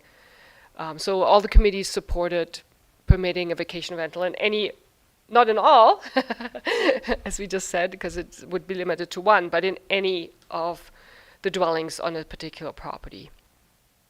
So that was broadly supported by all committees. And currently, zoning bylaw says in the main dwelling and in the accessory dwelling unit. So we would clarify that it's also permitted in the secondary suite. Yep. Okay. Everybody shaking their head? That's a good one. Yep. Yeah. Okay. Next one. Okay, so I don't have a slide for the next one, even though I should have put a cap on there or something. But the next one is whether or not to regulate a cap on the total number of vacation rentals that are permitted. And there was a bit of discussion on the committee around the cap. Generally, well, ECDEV was there was agreement among all members that they would not to support a cap on the total number of vacation rentals permitted. The APC also did not support a cap, provided that the principal residency requirement is implemented, which provides a natural cap, because it means that you can only have a vacation rental on a property that has another dwelling unit on it. And then the Heritage and Affordable Housing Committee would like to see a cap put on the upper limit on the total number of vacation rentals permitted, to put an upper limit on the conversion of long-term rentals to vacation rentals. So I just, after the meetings, I did have a bit of a look, or before after your meeting, before the committee meetings, I had a bit of a look of how many dwelling units we have, and it's based on address points in the R1A zone where we currently permit them, residential info zone. So there's 774 dwelling units currently, and 34 of them are secondary suites or ADUs. They're either a B or C unit. So if there is just a principal residency requirement alone, would mean that there would be a limit of 34 vacation rentals of entire units. It's not just rooms in the R1A, plus anyone who's maybe has an entire unit, and there's a few that doesn't have another dwelling unit on property that's already got a business license, so they'd be grandfathered in. So then the growth in vacation rentals would have to be generated, additional growth through people building more accessory dwelling units or suites, which might not be a bad thing. That came up at the housing committee as well. They thought, well, sometimes people try this vacation rental business, and then after a while they decide they don't like it, and then it becomes a long-term rental. But it might actually encourage people to take that initial step to build another unit. But Go ahead. What was grandfathered in?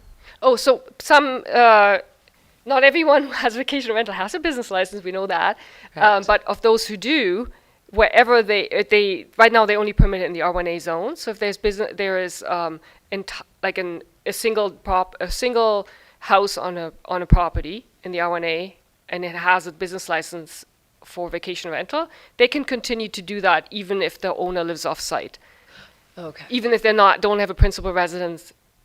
Oh. See, yeah, because we can't change the rules on people. Once you're coming under a certain rule, you're grandfathered in. So anyone who currently has an investment property and they just rent it out as a vacation rental and they have a business license, they can continue that until they give up that business license. Then it Okay, couldn't till be the end renewed. of the year, right? Okay. No, it continues. So even if they sell the property and next person starts another vacation rental business right away, they could continue that. But if the use ceases for a period of time, they decide they get a long-term tenant, then they can't later apply for a vacation rental.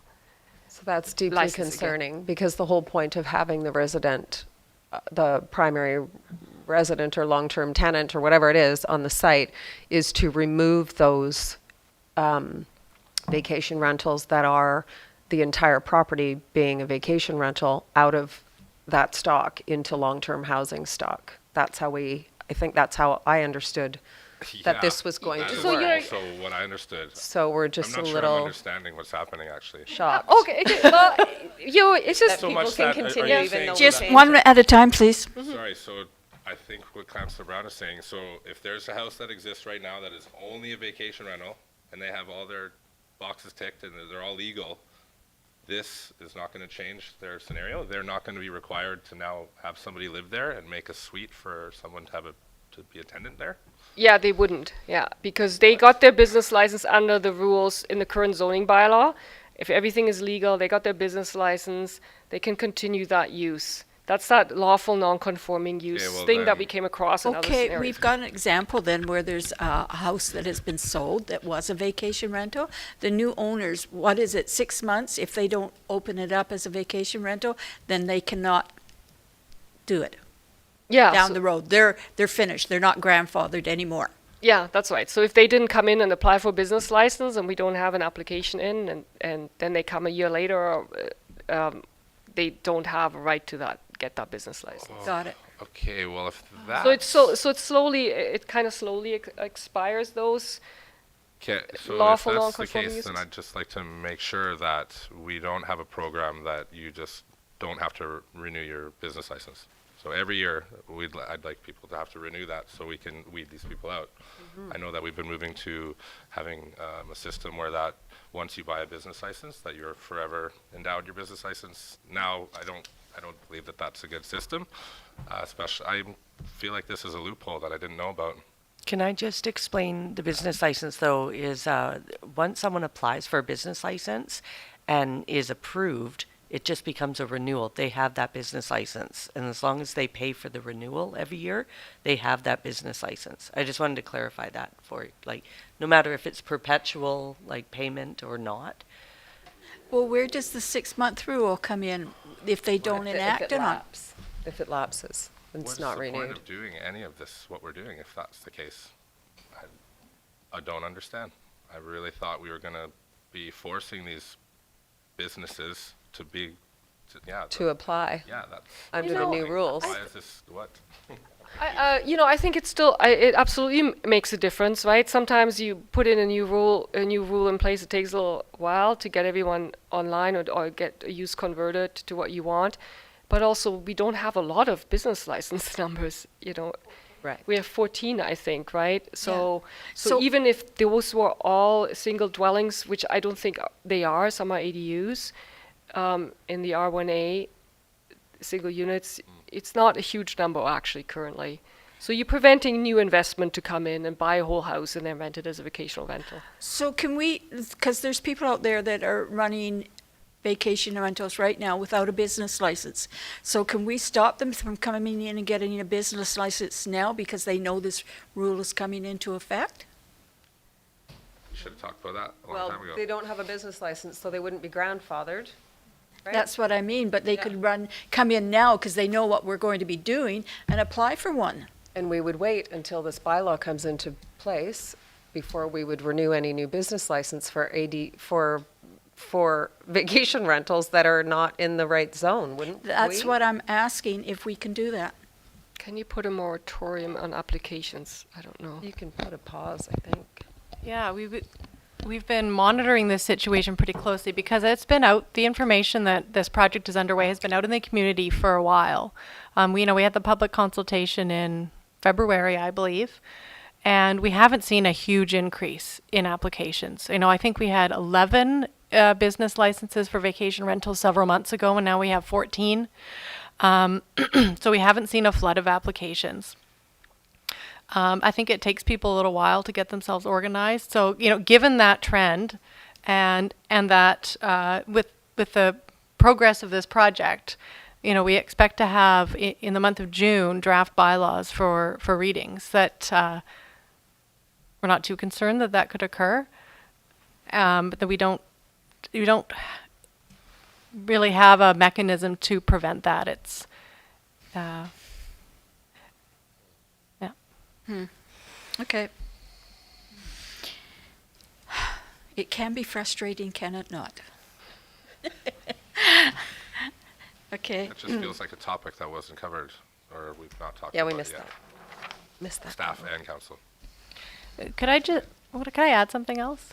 It's, I think that, I do still think this project is critically important, because if these changes that we're discussing don't happen, just imagine how many vacation rentals there potentially could be. Oh, So I really just think that's still really, Yeah. Oh, it's really, absolutely really, necessary. really important. And I'll also mention that in the next report, we are going to have more information about bylaw enforcement. So we'll have more information for you about what council's options are to perhaps be proactive on the vacation rentals that are now operating in the wrong zone without a business license, etc. That was my next question. Okay. Thank you for clarification. Moving on. We're on the cap. Yeah, so we were on the cap, whether or not there's an interest in having a cap. So the staff recommendation, because we feel there is a natural cap if it stays limited to the R1A zone, and especially if council supports just one dwelling unit per property, whoever's grandfathered in, plus the 34 units, and some of them maybe have business licenses already, right? So it's not necessarily 34 plus 14. It's so there seems to be a natural cap. The trick with implementing a cap is managing a waiting list. Then if you've reached the cap, you have to manage a waiting list. What if you didn't enforce something and someone else came in? It seems a little bit cumbersome, I guess. And it may be also lack of clarity. Are you permitted now or are you not? And perhaps it's also neighbors who keep an eye out on whether there should be a vacation rental or not in their zone. If there's a cap, it could be confusing. Well, they might be in under the cap or they might not be in under the cap. So, staff felt if council supports a permanent principal residency requirement, then the cap is not as crucial, and perhaps I think we're agreeing with you. No cap. Both. No cap. No caps on either the block the and block the whole. is even more complicated to Yeah. keep track Yeah. of. Yeah, and how do you keep a waiting list per block? It gets Yeah. really complicated. Yeah. Okay. So then the next one was distinguishing between year-round and occasional vacation rentals. So this changed a little bit through our discussions with committees, but also as we were getting input through the survey. Some jurisdictions have two types of permits. Victoria, Powell River are some examples. Two examples I'm familiar with, where they have a license for year-round, if like a commercially rented place that's always on the market, more or less, and gets rented out year-round, and then a different type of license for an occasional rental is that someone goes on vacation for a month or two or 3 weeks or whatever, and they want to rent out their unit, not continuously. They can continuously to a long-term tenant if it's more than a month, right? They want to rent out the unit as a vacation rental. That would be sort of what you call an occasional rental. So the thought is, do we want to distinguish between those two initially, perhaps just in the zoning bylaw, not in the business license bylaw? So in the future, if we want to implement that separate type of fee structure, separate requirements for those two, we could initially just put a definition for both in the zoning bylaw. So in discussion with the committees, people felt, well, even if it is really hard to monitor for enforcement. How do you figure out if someone just rented 3 weeks out of the year or year round? That gets tricky. We may have a principal residency requirement, but they could live in the other unit and still rent out their house for a few days or whatever when they're away.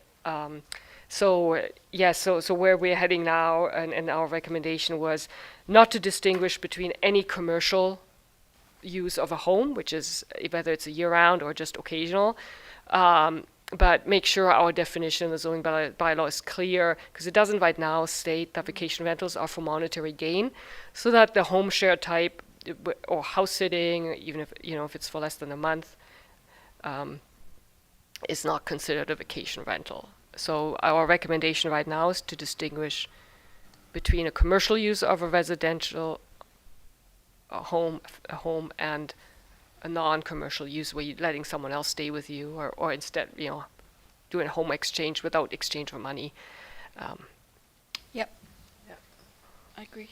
I think it would be really hard. I think it would just set up a situation where you've got people like, oh, that was 3 days, or that was, whatever. People, I just think it would set up a nasty neighborhood situation. I think it would be a total nightmare to monitor. Yeah, very difficult. Yeah. But I do agree that we need to clarify what a vacation, well, aside from having a fulsome communication plan around this, the laying out of this, but specifically so that people understand what a vacation rental is, so we don't have those kind of arguments happening.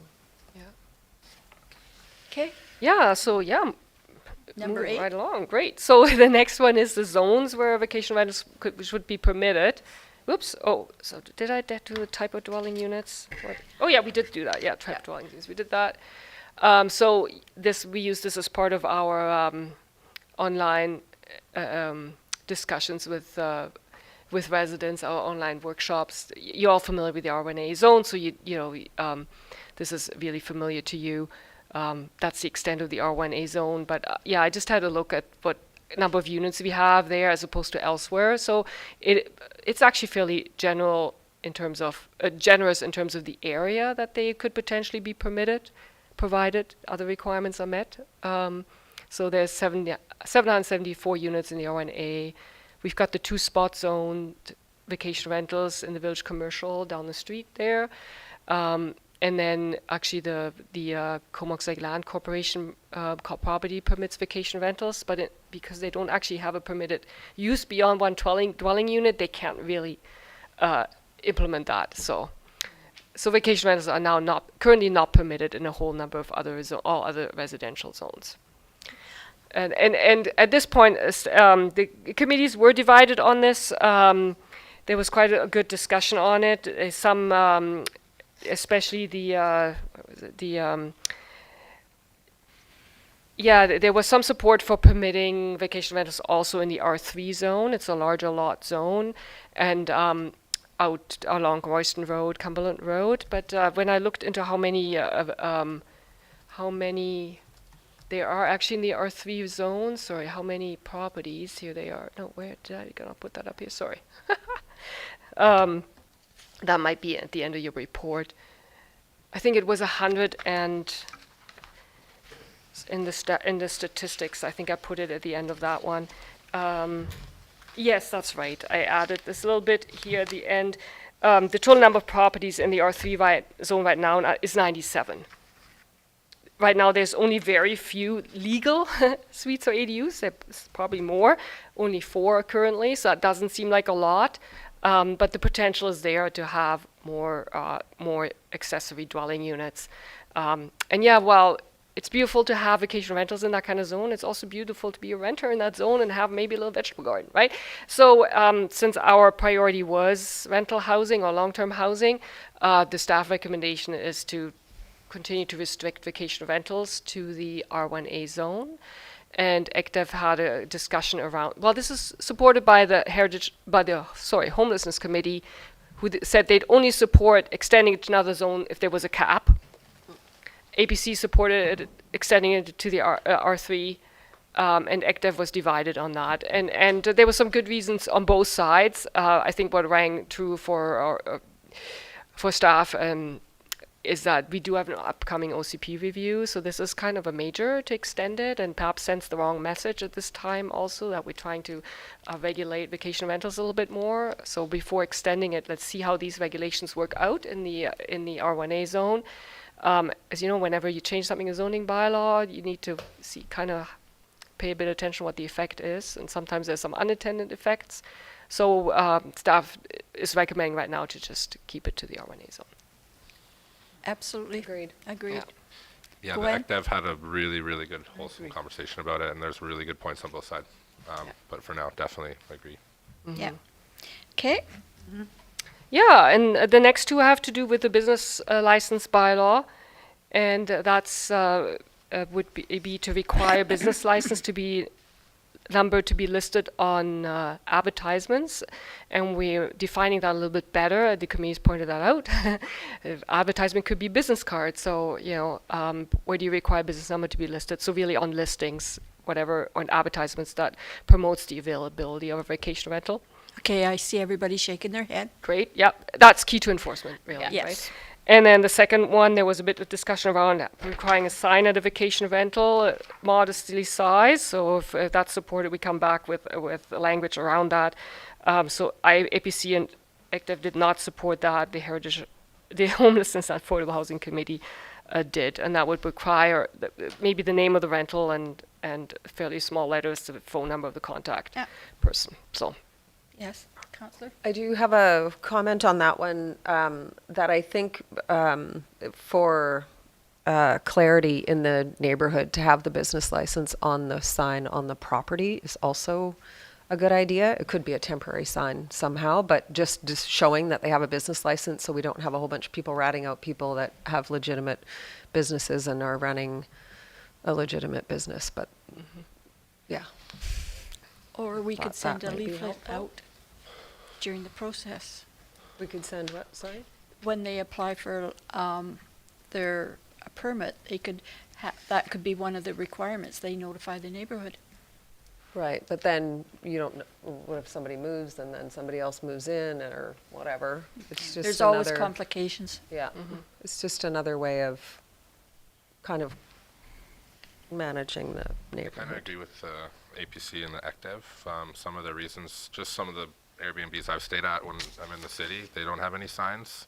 Some of the reasons that the committees had mentioned just about when they're empty and stuff, for if people know it's a business and then they see that it's empty, then it's more easy to go in and break in and do stuff like that. And just for privacy factors too. Yeah, I don't know. I don't know. I don't know if I would require Yeah, and a sign. I- It just sort of, it's I don't know, it's an interesting conversation, because it's like, Yeah. hey, we're a business now. It kind of takes away from the community vibe too. So if there's 3 different signs, like, hey, so it doesn't, I don't know how I feel about that. I personally don't think that signs need to be at the houses. 'Cause I mean, I think the resident, having a permanent resident on site deals with the potential of advertising that your house is empty. Yeah, and I'm not super attached to this. I just think it's a way to, and I don't think we should have giant signs on the front lawn. It's like a plaque on your house that says whatever with the business license, so that if somebody is curious that lives there, that lives in the neighborhood, it's obvious. But they could ask. I don't know. Yeah, like I said, I don't know. I'm not going to die on this hill, that's for sure. Well, let's put it in there, and then we can have further discussion when it comes forward again. Maybe we can give it some more thought. Like the guest house here, I mean, that's great. Big sign, it's like a guest house, but I don't know. If you have one of those every second or third house. Yeah. Maybe they'd start naming their cottages. Yeah. All kinds of things can happen. Okay, is everybody fine with that then? Yeah. So I just had a couple of FYI items, nothing to vote on at this point, but enforcement, like Courtney already said, we'll present some enforcement, what might be our enforcement options together with the when we introduce the bylaws.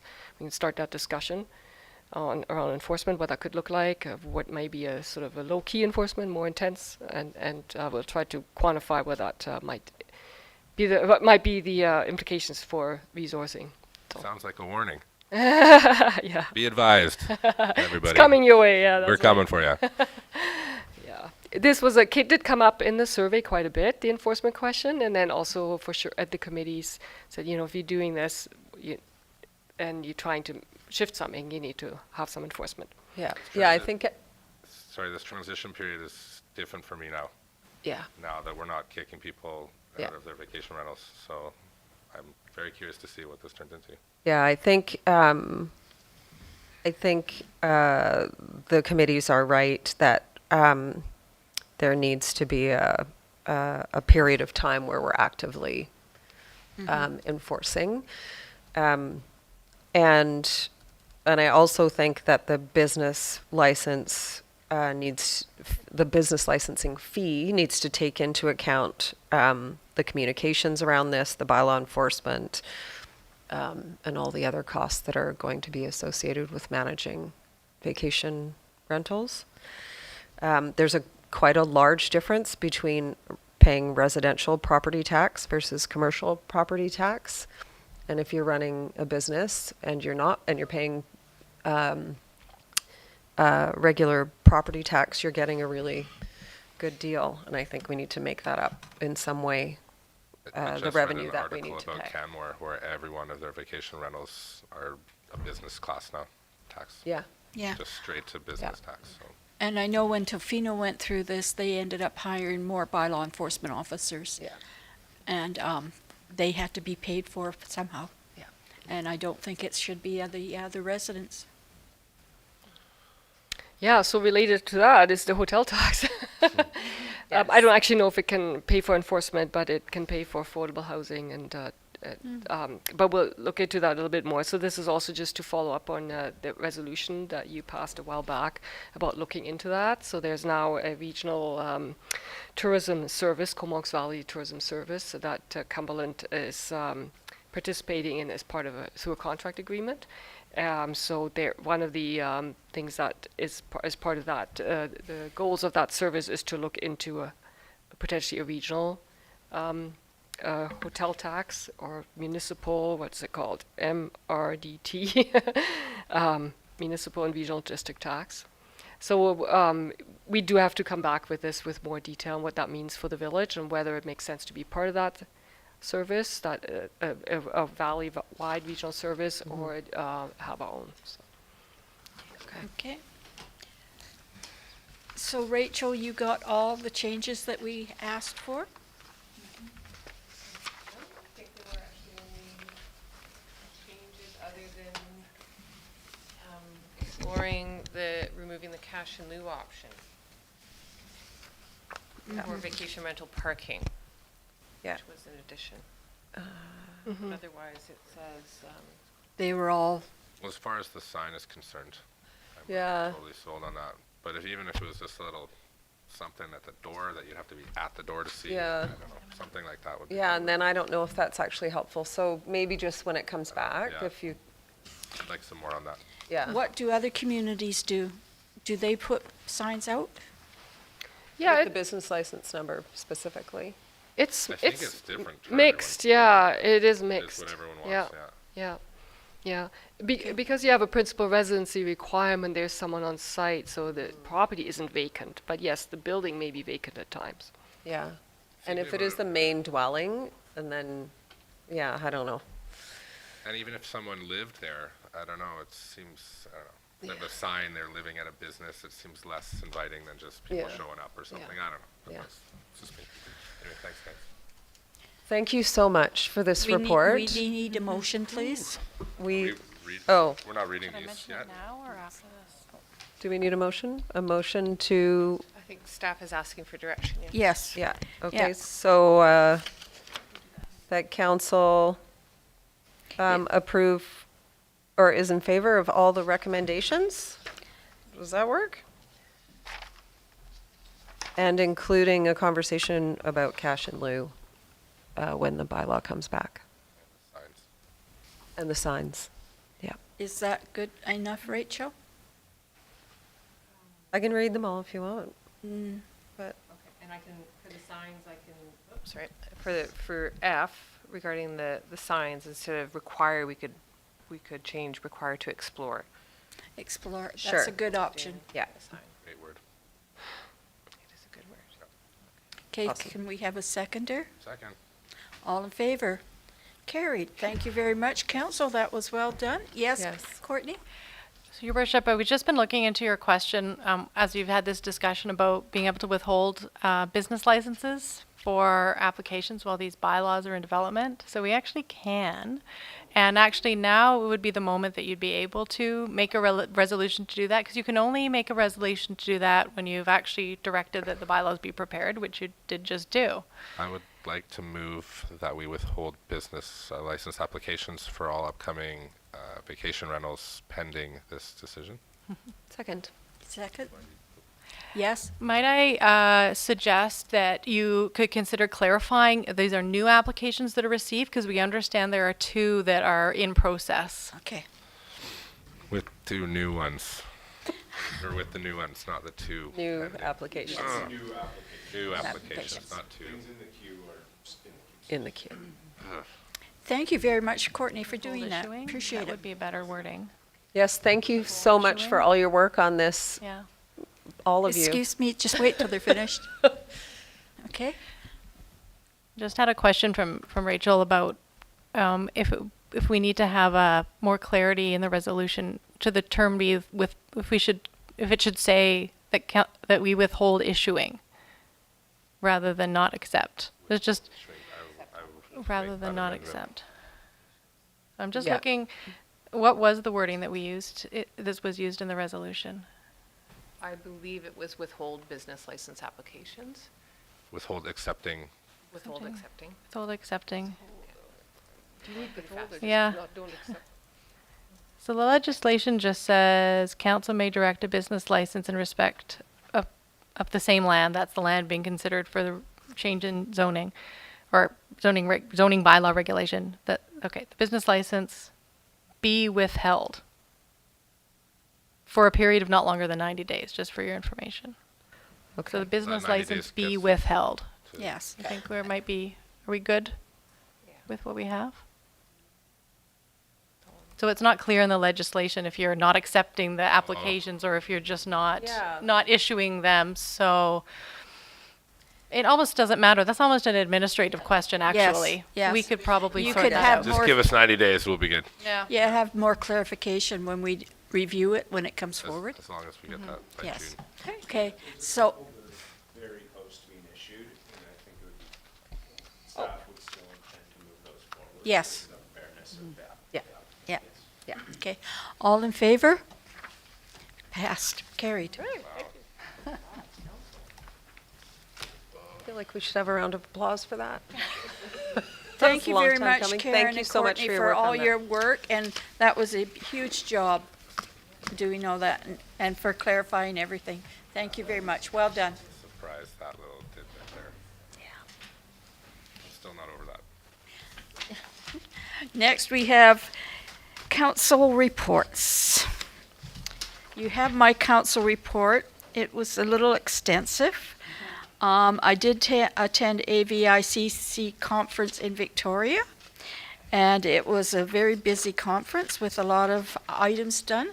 But I did attend the trade show, and during that time I did talk to TELUS about the maintenance on their empty lot, and they have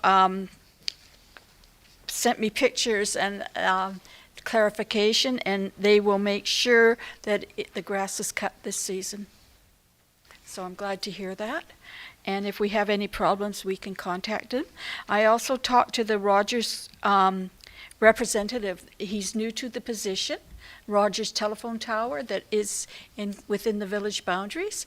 And he would be willing to come and talk to council members if there's any questions concerning the tower.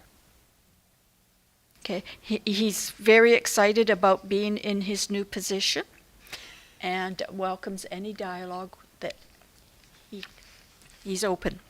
Next, I talked to the hydro representatives on street lights on our residential streets and more public access on Comox Lake and the painting of telephone poles.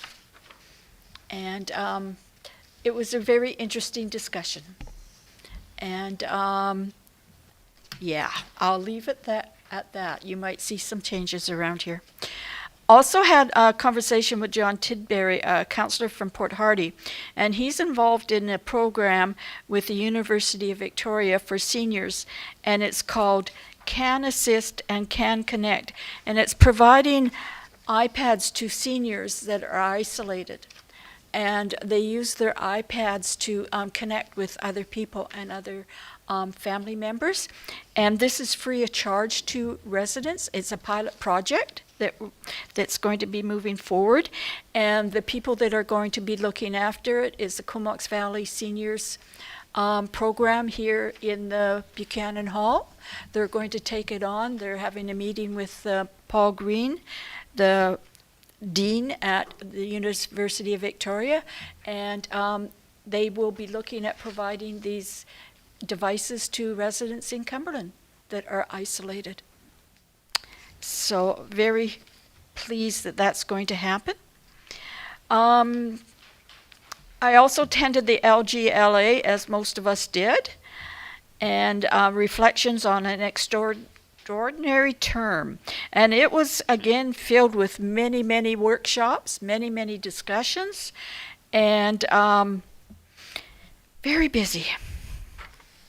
Next, I would had a meeting with about the Cumberland Medical Clinic. I was invited to the Primary Care Network meeting, and they are asking that the village please put the information on our website about registering if you do not have a doctor, because they need that information. It's very important to all of us, and it could help us in securing funding to open our clinic.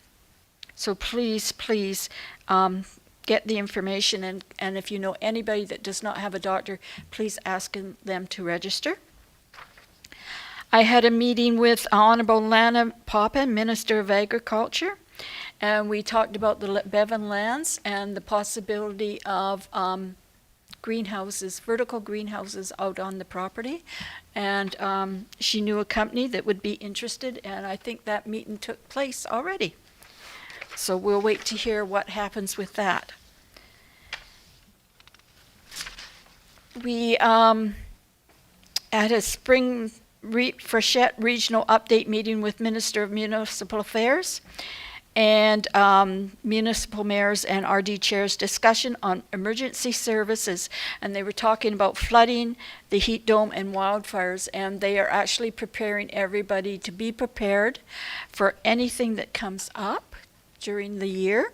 They've increased the fire service for forest fires. It's year round now. And because they know now that you don't let the fire burn out, that you attack it and put it out. And so that was interesting to know, and interesting to see them actually do that. The government is monitoring the snowpack, and because April has been very cold, there's 74% snowpack left on the mountains, so nobody is actually being flooded out at this point, but they're concerned that if it gets really hot, that could cause a lot of flooding problems. And it was interesting to hear the North Island speak about it, because they have a lot of flooding problems when the water starts coming, and it's mostly the side roads that they lose.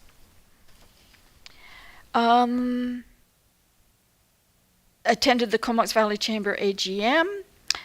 Also at the Primary Care Network, I was asked to sit on their board, and I've agreed to do that. They make decisions for healthcare needs in the Comox Valley to the minister every year.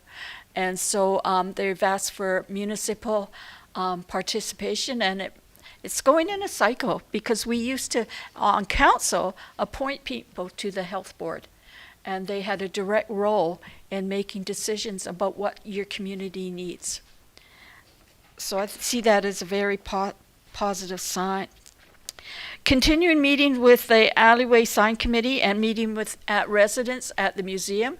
It has been a very interesting experience, and a lot of people are coming out and talking about their family and their history in the village, and the museum is getting a tremendous amount of information from people and their families dating back to the late 1800s.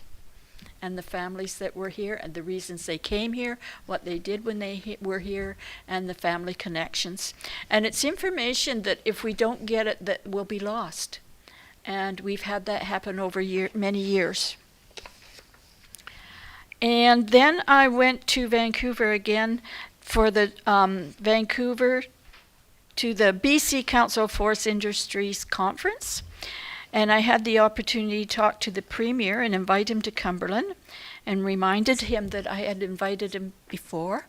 And he apologized and said he was sorry, but he has been to Cumberland unofficially.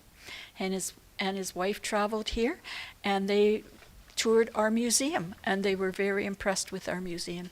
So I thanked him very much and hoped this next one would be an official visit. And he said yes, he would. I also invited him to the 125th anniversary if we receive funding, and his aide actually took our card on that one. So I'm sure they won't want to miss it. And my last event was the Comox Families Farmers Market 30th anniversary, and that was a fun event with the market, going there and having a great time and a great day. And they were very excited. They had a good turnout, and if anybody hasn't visited the market, they should go and experience it. It's quite the day. And they will be opening up the markets here shortly. So if anybody has any questions, I'm here to answer anything. Otherwise, we will continue on. Next, Councillor Brown. Thank you. Yeah, so lots of conferencing. That was really great to be in person with people and learning from each other again. And doing our advocacy through ABICC. We had as you know, I've been appointed to the Local Government Policing Modernization Roundtable. So we had our second meeting, and I had an opportunity to share the concerns that I had gathered from my fellow electeds in the region. So I spoke to the fact that police are doing the work of social services, and we actually need to fund social services rather than increase policing. That restorative justice represents a more compassionate community building approach to crime and public safety and needs to be encouraged in our communities. That policing is a public service that crosses municipal boundaries, and thus funding should not be reliant on property taxes. Additionally, since lower income areas tend to attract more policing and have lower property values, the model seems to be a bit backwards. We need more investment in social spending, which I already mentioned, mental health outreach teams, and community policing. So police that are incentivized to build relationships in the community so that people can share concerns and get their concerns addressed by human. And I think that's it, unless anybody has any questions. Oh, and we resolved the library strike, which is fantastic. Took some time, but the agreement equates to a 12% increase over 4 years. And I think everybody's happy to be back at work and have our libraries fully functioning again. Thank you. Councillor Sproul.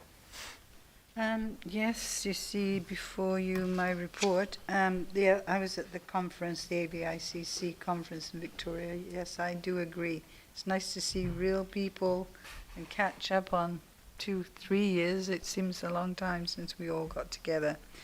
The Heritage Committee.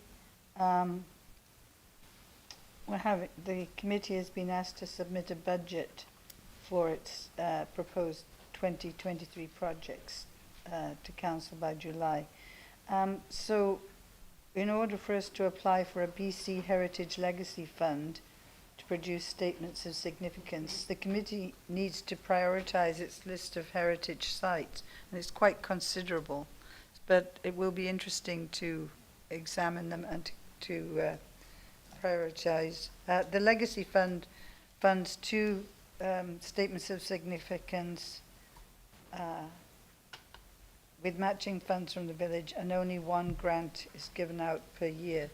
So that, I guess, will be our work plan for our next meeting. While I was at AVICC in the trade show, there was a few people presenting. This one was Vancouver Island Transportation Corridor Coalition, who is a non-profit, but they seem to think that they're bringing in, I'm kind of confused because I thought that already the Island Corridor Foundation was trying to get the railway up and running. And these people have quite the website, and I've never heard of them before, so I was hoping Jesse was here, because maybe at the regional district, because we're still committed. I've forgotten where it is, somewhere in here. Oh, this is Jess's report, page 72, that the board maintain the commitment under the Island Corridor Foundation. This is the coalition. There's a contribution agreement whereby the funds remain in the unallocated surplus reserves within the admin and general government function until April 15th, 2023, when the matter will be reconsidered. And the CVRD's board's representative on the Island Corridor Foundation be requested. So I'm not really clear how the two fit together. It's a mystery. This seems to be totally out of the blue. Same reasoning as to why we have to have the railway. I understand that. So anyway, interesting there. What I have been working on mostly is getting an interpretive sign for the 00, what am I going to say, surveying marker.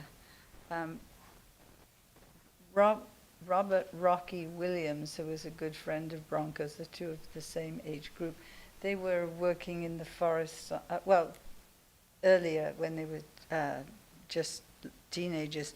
They didn't know where all the boreholes in Cumberland are. There's 160 test pits dug between here at the park and out to Bevan. And Rocky and his buddies knew which ones were spewing methane gas, which is a very highly toxic and highly explosive gas. So they'd sometimes throw a match into one particular hole, so then there'd be a little explosion and fun, and fire truck would come. But so that's how, when Rocky had been a surveyor for the mines, and then he became a BC land surveyor. And in his retirement, he thought it would be interesting to resurvey all the points, the survey points on the Canadian Collieries maps. There were big maps up in the museum. They've since been put away, but it's all captured in satellites now, so you can still see them. By the way, these maps are all, I'll put them out at the end, are all available from the planning department, but they show, just want to show you, but they show all the underground, undersurface, what is beneath us, and where all the boreholes are. And he thought it important for the village and for the provincial government to know where they all were, because we're constantly developing. I mean, I don't understand how big they are, or whether people, because it says there's one at the corner of Mill and Bruce Street. Well, are you just digging in your garden one day when you come across a borehole and spewing methane? But anyway, Rocky and I used to share historical stuff about the mines. And 5 years ago, in the process of him resurveying all the points, he found that the 00, the beginning point for measuring all the mines and all the galleries and everything right out to Bevan, all the boreholes,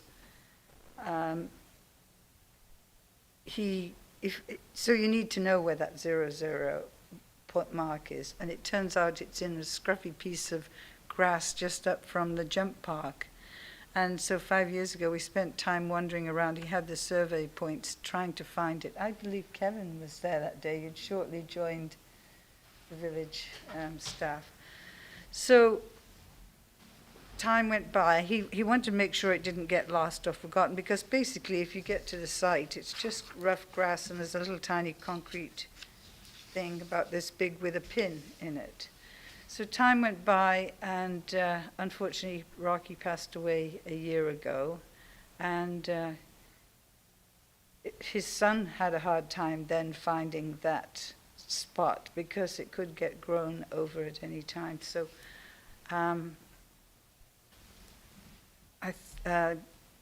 thought we should have an interpretive sign to say this is where it was, and a picture of Rocky and a piece of one of the maps that shows where all the boreholes are. So I think it would be quite interesting, because people with the map would be able to, I mean, I'm not suggesting they go into people's gardens to find boreholes, but it'd be interesting to find some. And the black hole, I believe, is one of them. So they would find out what the quality of the coal was, where the coal seams ran underground, because they would break, and one piece would be up one part of the seam up here. So anyway, I started a year ago. I started trying to do this, and then somehow it fell by the roadside. So I spent time to writing something, and with the picture and with a bit of the maps of the boreholes. But it's whose budget does it come out of to produce it? Like, will it be the planning department or the economic development department? And what kind of sign can be put near that site where it is and not be demolished? That's by people who don't understand or respect it. So anyway, my mission is to try and get this done, because actually, just want to say, ultimately in the end, so it was easy for us to find the boreholes. The Village of Cumberland and the Ministry of Mines were given copies of the coordinates to be saved for future exploration. So, Would you like that to go to the Heritage Commission to see if they would be willing to take that project on? do they have a budget? Well, they would have to apply to council for that. Oh, okay. It's getting very long-winded, I mean, far away, but I can move up to that point, yes. So would you like to make that motion? Okay, I'll make a motion that I present the concept, or I hand this package to the Heritage Committee Commission to see if they're interested in Pursuing. this. Could I have a seconder, please? Second. Okay. Any further discussion? All in favor? Carried. Thank you very much for all your work on that project. Thank you, yes. There's other ones pop up, but there's never anything boring about Cumberland and all the artifacts that are left behind. Thank you. Councillor Kettler is not here, but she did submit here a report of everything that she attended, so it's there for everyone to read. And I'm sure if you have questions, you can ask her, and she will answer any of them. Next, Councillor Sullivan. Thanks. I guess I was at ABICC like everyone else, but I called it the commiseration conference. So it was really nice to, like everyone else has mentioned, not just seeing people in person, but to also discuss the issues that all of our municipalities share with people in person, and to be able to see several different communities in one 20-minute period and talk to them all about it is very handy. One of the workshops that I went on early was the food security hub building we got shown, and it was absolutely exceptional what they have going on in Victoria. I think we're all pretty aware about how exceptional Victoria is, but this food hub building is just an example as one of the best things that you can do, and what they provide for the community, and the amount of food that goes through there, the amount of processing. They have a chef that's on site making decisions how to feed 600 people with all the stuff that comes in. So it was very eye-opening and very cool, and the Comox Valley would love something like that. And also on the same tour, we finished up at a building downtown in Victoria that was being deconstructed. And at the Solid Waste Board, deconstruction is a very hot topic, and I think province-wide and worldwide, deconstruction is very important. So we got to go into an old building that the company named Unbuilders is removing all this lumber, and we saw the bare bones of this building, and I don't know how to put it in board feet, but it's like the freshest wood you've ever seen, but it was 100 years old, and it was very fascinating. And unfortunately found out after on the way back on the bus that the Unbuilders are taking apart the Cumberland Hotel. So I really wish I would have known that before I left that workshop, because I would have definitely bent their ear a little bit. So that was really cool. LGLA was at that too. Had a couple board meetings. So with the Waste Management Board was pretty short this month. Management report, they're just working on our statutory right-of-way for the multi-use trail, continuing education on composting and recycling as per usual. They're just ongoing with just lots of work with the compost center up in Campbell River. No new updates, just sort of working on that. The hospital board was a bit of a different story. The board has directed staff to investigate the health hub, and so that would just sort of put the health services that would benefit that in kind of under one roof, and that's stuff like home and community care, primary care, community rehabilitation, mental health, and substance abuse, wound care, and public health would kind of all come underneath one building, which the community really needs. And it was board direction several months ago, with 70-something% of the board moving forward on that decision.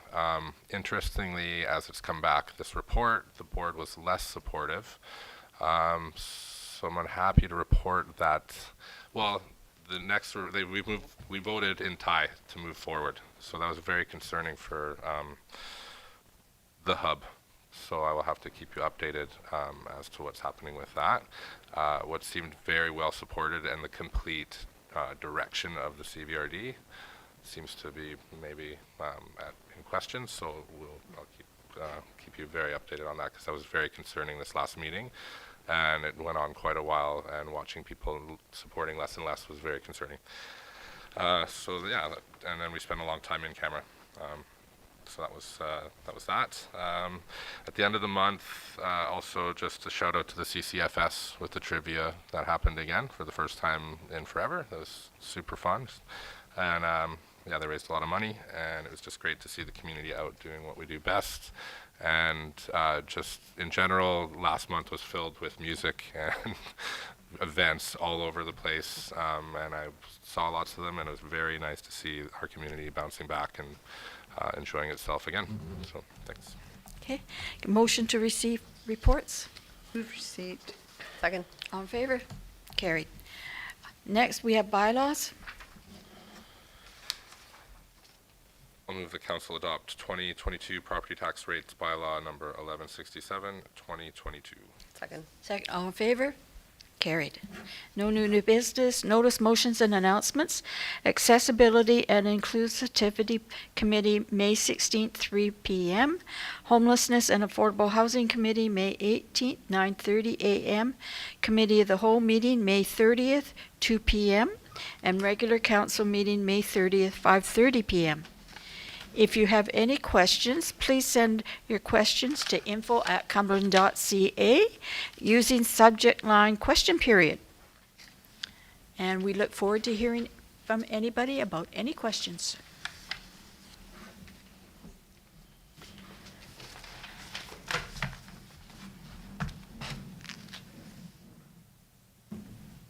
Sounds like somebody's enjoying the bike ride. There's so many bikes. I was few and far between now. They're coming out. Yeah, that's the main access. You live at the place there. Yep.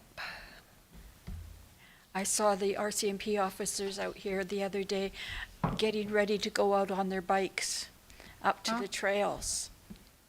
That wasn't anything to do with the Cumbie, that's just what they... No, they were doing their routine going up there. I didn't Well, realize. they're riding the mountain biking trails? Yes. Wow. So that's community policing. That Councilor is Brown. not. They're policing the community up there. Yes, they are. There's very little illegal activity, and it's also not. Well, now that cannabis is legal. Jesus Christ. We're not allowed to laugh at these meetings? Come on, we're just waiting for people to ask us questions. But are they expecting to find problems? No, It's but they're just to doing the keep- community, getting to know the people. They're wasting taxpayer money. Yeah. Well, they're not using gasoline. Absolutely. It's Hopefully they're not listening, but human powered. they did mention they did community police and walk the streets and talk to some businesses. That Well, was that's a good. quote from last time. That's what we Now I want. want to talk to the businesses to see if that actually happened. Sure that- Any favors here? There are no questions. No questions? Okay, let's move along. We have a closed portion. I'll move the council close the meeting to the public pursuant to section 90 of the community charter to consider the law enforcement if the council considers that disclosure could reasonably be expected to harm the conduct of an investigation under or enforcement of an enactment, litigation of potential litigation affecting the municipality, the receipt of advice that is subject to solicitor-client privilege, including communications necessary for that purpose. Second. All in favor? Carried. Motion to adjourn? Second. All in favor? Carried. Thank you very much.